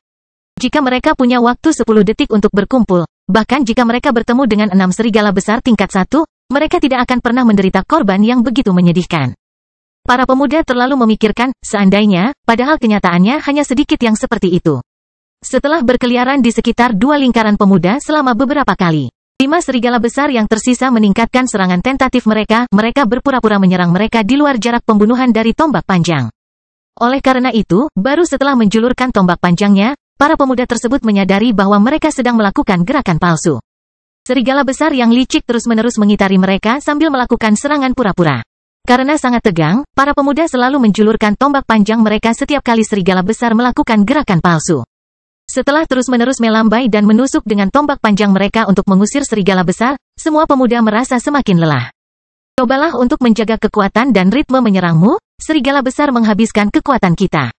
Melihat skema serigala besar itu, Bonder berteriak keras. Namun, peringatan Bonder tidak berhasil lagi. Di lingkaran lain, melihat seorang pemuda berangsur-angsur melemah, seekor serigala besar tiba-tiba melancarkan serangan nyata. Sebelum datangnya tombak panjang berikutnya, ia telah memanfaatkan kesempatan itu, menurunkan tubuhnya. Serigala besar itu segera bergegas ke salah satu sisi lingkaran dan menggigit tulang kering pemuda itu. Seiring dengan mengeluarkan tangisan yang menyedihkan, hal itu menyebabkan pemuda itu terjatuh ke tanah. Abu. Melihat ini, para pemuda lainnya menjadi sangat cemas, mengacungkan tombak panjang mereka ke arah serigala besar yang sedang menggigit tulang kering rekan mereka. Terancam, serigala besar itu melonggarkan cengkeramannya dan mundur. Namun, ketika pemuda lain mengalihkan perhatian mereka ke serigala besar di dekat pemuda malang itu, celah lebar terbuka di pertahanan seluruh lingkaran. Jadi serigala besar lain mengambil kesempatan itu dan tiba-tiba menerkam, menggigit kaki pemuda lain, menyebabkan dia jatuh ke tanah juga. Takut, para pemuda lainnya kemudian menggerakkan tombak panjang mereka ke arah serigala besar itu. Sesuai dugaan, ia juga bergerak mundur dengan cepat. Maka lingkaran pertahanan yang terdiri dari 7 orang segera kehilangan 2 orang, menyebabkan celah besar muncul. Pada saat yang sama, 3 serigala besar lainnya yang mengelilingi lingkaran Bonder tiba-tiba mundur dan menyerang pemuda lain yang lingkaran pertahanannya telah dihancurkan. Tidak, Bonder berteriak. Lihat 3 serigala besar lainnya menyerbu ke arah mereka, kelima pemuda di lingkaran itu menjadi pucat pasi. Sudah berakhir. Sangat sulit bagi mereka untuk melawan 2 serigala besar, apalagi 3 serigala lagi. 5 serigala besar menyerang 7 pemuda, 5 diantaranya berdiri sementara 2 lainnya berbohong. Karena celah besar di lingkaran pertahanan mereka, dalam hitungan detik, tidak ada yang bisa berdiri lagi. Setelah lingkaran ini hancur total, lingkaran lainnya juga tidak akan bertahan lama. Ini adalah taktik bertarung para serigala besar. Kami akan melawan mereka sampai mati. Dengan mata memerah, Bonder dengan erat memegang tombak panjangnya dan bergegas menuju 5 serigala besar, terlepas dari matriks atau lingkaran pertahanan apapun. Dibandingkan terbunuh secara menyedihkan oleh cakar tajam binatang buas ini setelah ditipu, dia lebih memilih untuk melakukan pertarungan terakhirnya. Bahkan dengan resiko kehilangan nyawanya lebih cepat. Semua orang sudah mengerti bahwa mereka hampir tidak memiliki kesempatan untuk bertahan hidup dan kembali ke kastil serigala liar. Pemuda bernama Abu itu, yang diserang oleh serigala besar dan kemudian terjatuh, berusaha sekuat tenaga untuk berbalik, bangkit dengan berlutut terlebih dahulu. Dia melemparkan tombak panjangnya. Tetapi saat dia ingin mencabut belati dari pinggangnya, serigala besar lainnya telah bergerak ke sisinya dan membuka mulutnya yang berdarah, siap mengalungkannya di lehernya. Abu, hati-hati. Melihat niat serigala besar itu, teman-teman Abu berteriak keras, namun gigi taring tajam serigala besar itu sudah begitu dekat dengan leher pemuda itu. Namun ketika semua orang berpikir bahwa Abu tidak mungkin lagi melarikan diri kali ini, sebuah sumpah serapah terdengar dari jauh. Binatang buas. Kastil Besi Hitam bab 130 menjadi sangat dihargai. Bersamaan dengan sumpah serapah, ada angin kencang yang tidak dapat dilihat dengan jelas oleh siapapun. Segera setelah itu, serigala besar yang dekat dengan Abu itu tiba-tiba mengeluarkan jeritan yang menyedihkan, lehernya tertusuk tombak yang dipaku ke tanah. Setelah menembus leher serigala besar itu, ia bahkan memasuki tanah sedalam 1 kaki sementara pegangannya terlihat begitu bersemangat hingga terus bergetar. Baru pada saat itulah pemuda bernama Abu itu mencabut belatinya. Tanpa diduga, dia menemukan serigala itu sudah dipaku di sampingnya. Segera setelah jeritan serigala besar ini berakhir, lolongan menyedihkan serigala besar lainnya terdengar. Rupanya, di saat yang hampir bersamaan, tombak lempar lainnya jatuh ke arah serigala besar yang matanya tertuju pada kelima pemuda tersebut. Kali ini, tidak hanya Bonder dan para pemuda lainnya, tetapi bahkan 3 serigala besar yang tersisa pun tercengang. Semua orang dengan jelas melihat seorang pemuda berambut hitam berlari ke arah mereka dari lereng bukit yang berjarak 40 meter, namun ketiga serigala besar itu tidak memperlambat kecepatan mereka. Setelah sedikit menyesuaikan bidikannya, mereka bergegas menuju pemuda itu. "Hati-hati!" Bonder berteriak lagi dan mengejar ketiga serigala besar itu bersama para pemuda lainnya. Di mata mereka, pemuda yang keluar dari balik lereng bukit itu dalam bahaya. Namun semuanya tampak terjadi dalam sepersekian detik. Para pemuda yang mengejar ketiga serigala besar itu bahkan tidak bisa mempercayai mata mereka sendiri. Orang yang berlari ke arah mereka tiba-tiba mengeluarkan 2 tombak lempar dan segera melemparkannya ke arah 2 dari 3 serigala besar. Hampir pada saat yang sama ketika tombak diterbangkan, kedua serigala besar itu dipaku erat ke tanah dengan jarak kurang dari 1 meter di antara mereka, hanya menyisakan 1 serigala besar. Melihat ini, yang terakhir mempercepat langkahnya dan menyerang pemuda itu. Namun, pemuda tersebut menghindari serangannya dengan memiringkan tubuhnya ke samping. Semuanya terjadi begitu cepat sehingga Bonder dan siswa lainnya bahkan belum memahami semua yang terjadi sebelum semuanya berakhir. Setelah terbang beberapa langkah karena momentum, serigala besar terakhir jatuh ke tanah. Tapi, pemuda itu terus bergerak maju tanpa memperlambat kecepatannya atau menoleh ke belakang, sepertinya sudah mengetahui bahwa serigala besar itu telah mati. "Cepat, periksa temanmu, selamatkan mereka dulu." Sampai saat itu semua orang tidak menyadari apa yang telah terjadi. Mereka kemudian buru-buru berbalik dan pergi memeriksa teman mereka. Pemuda yang tiba-tiba muncul itu tentu saja adalah Zhang Tai. 10 menit kemudian, 4 mayat pemuda dan 6 serigala besar yang mati dibariskan di padang rumput. Dikelilingi oleh pemuda yang menangis dengan mata merah. Melihat wajah-wajah semuda dia, Zhang Tai diliputi sedikit kesedihan. Ini adalah pertama kalinya dia melihat tubuh rekan-rekannya di hadapannya. Keempat pemuda yang tewas tampak berbeda. Yang paling menyedihkan di antara mereka yang meninggalkan dunia fana ini adalah mereka yang mata terbuka lebar dan wajah berkerut setelah perutnya dicakar. Dia meninggal dalam penderitaan yang tak terkatakan. Tidak peduli apakah itu di timur atau barat, tidak ada budaya atau tradisi yang mengizinkan seseorang meninggalkan dunia fana ini dengan mata terbuka lebar. Dari Donder, Zhang Tai juga tahu cara memberi penghormatan kepada orang yang sudah meninggal. "Biarkan aku mencobanya." Zhang Tai berjalan ke depan. Melihat gerakannya, Bonder diam-diam mundur. Dengan diam-diam melepas botol air dari pinggangnya, Zhang Tai membuka tutupnya dan membuka pakaian Billy. Dia mulai membersihkan kotoran dari perutnya. Hal-hal yang keluar dari usus memang berbau, tapi Zhang Tai sama sekali tidak takut akan hal itu, dia juga tidak merasa jijik. Dia hanya merasakan kekesalan yang berasal dari kenyataan bahwa sesosok kecil harus mati tak berdaya di dunia yang penuh kesulitan ini. Dia teringat kembali pada ibunya. Melihat wajah lembut Billy dengan beberapa bintik, Zhang Tai kemudian teringat pada ibu pemuda tersebut. Dia merasa bahwa Billy sendiri adalah orang lain, seorang rakyat jelata yang belum pernah mendapatkan kastil besi hitam atau sempat memakan buah-buahan aneh. Air dalam botol air Zhang Tai segera habis. "Lagi?" Zhang Tai bertanya. Mendengar permintaannya, pemuda lain di sampingnya diam-diam memberikan beberapa botol air lagi kepadanya. Zhang Tai terus membersihkan luka Billy. Setelah itu, dia membersihkan kotoran di ujung bawah mantel Billy. Setelah melakukan semua ini, dia mengeluarkan peralatan menjahit dan mulai menjahit luka Billy. "Saudaraku, tahanlah, aku melakukan ini untuk pertama kalinya. Tapi aku harus menjahitnya dengan baik untukmu karena lubang di perutmu tidak terlihat bagus." Zhang Tai memberitahu Billy di bawah tatapan diam para pemuda di sekitarnya. Air matanya mengalir di wajah mereka. Karena Zhang Tai tidak takut melakukan hal ini, maka tangannya tidak bergetar sama sekali. Dia menutup luka Billy di bagian perut seperti dia akan menaburkan pakaiannya sendiri. Setelah itu, dia mencuci tangannya sendiri dan memperbaiki pakaian Billy yang rusak. Akhirnya dia menutup lukanya dan mendandaninya. "Saudaraku, aku sudah menjahit dan membersihkan luka dan pakaianmu. Kamu terlihat jauh lebih tampan sekarang. Jangan tunjukkan ekspresi menyakitkanmu kepada ibumu dan anggota keluarga lainnya. Yakinlah dan pergi. Ingatlah untuk berhati-hati dalam pelatihan bertahan hidup Anda berikutnya." Mengatakan itu, Zhang Tai sedikit menutupi mata Billy dengan tangannya. Yang membuat semua orang takjub adalah setelah Zhang Tai menjauhkan tangannya dari wajah Billy, Billy sudah memejamkan mata dan terlihat jauh lebih santai. Melihat ini, semua pemuda di sekitarnya tidak bisa menahan senyum. Setelah dengan tenang meletakkan tangan Billy ke perutnya, dengan tangan bersilang, Zhang Tai berdiri. "Ini tombak lemparmu." Dengan mata merah, Bonder memberikan tombak yang bersih kepada Zhang Tai. Ini adalah tombak terakhir yang digunakan Zhang Tai dalam pertempuran. Itu telah sepenuhnya tersembunyi di dalam mulut serigala besar terakhir, termasuk pegangannya.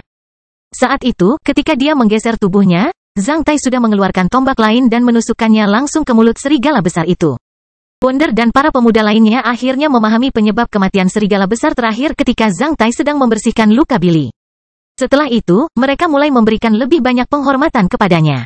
Penyendiri yang telah menyelamatkan nyawa semua orang ini sungguh hebat, terutama keterampilan tombaknya, yang benar-benar mengagetkan semua pemuda lainnya. Saudaraku, bisakah kamu memberitahuku namamu? Bonder bertanya, melihat Zhang Tai mengambil kembali tombaknya. Tanpa kamu, kita semua mungkin sudah terbunuh.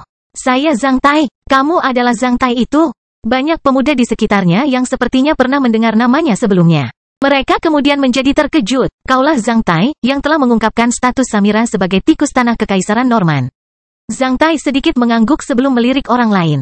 Apa rencanamu sekarang? Apakah kamu masih ingin tetap berada di Crescent Prairie?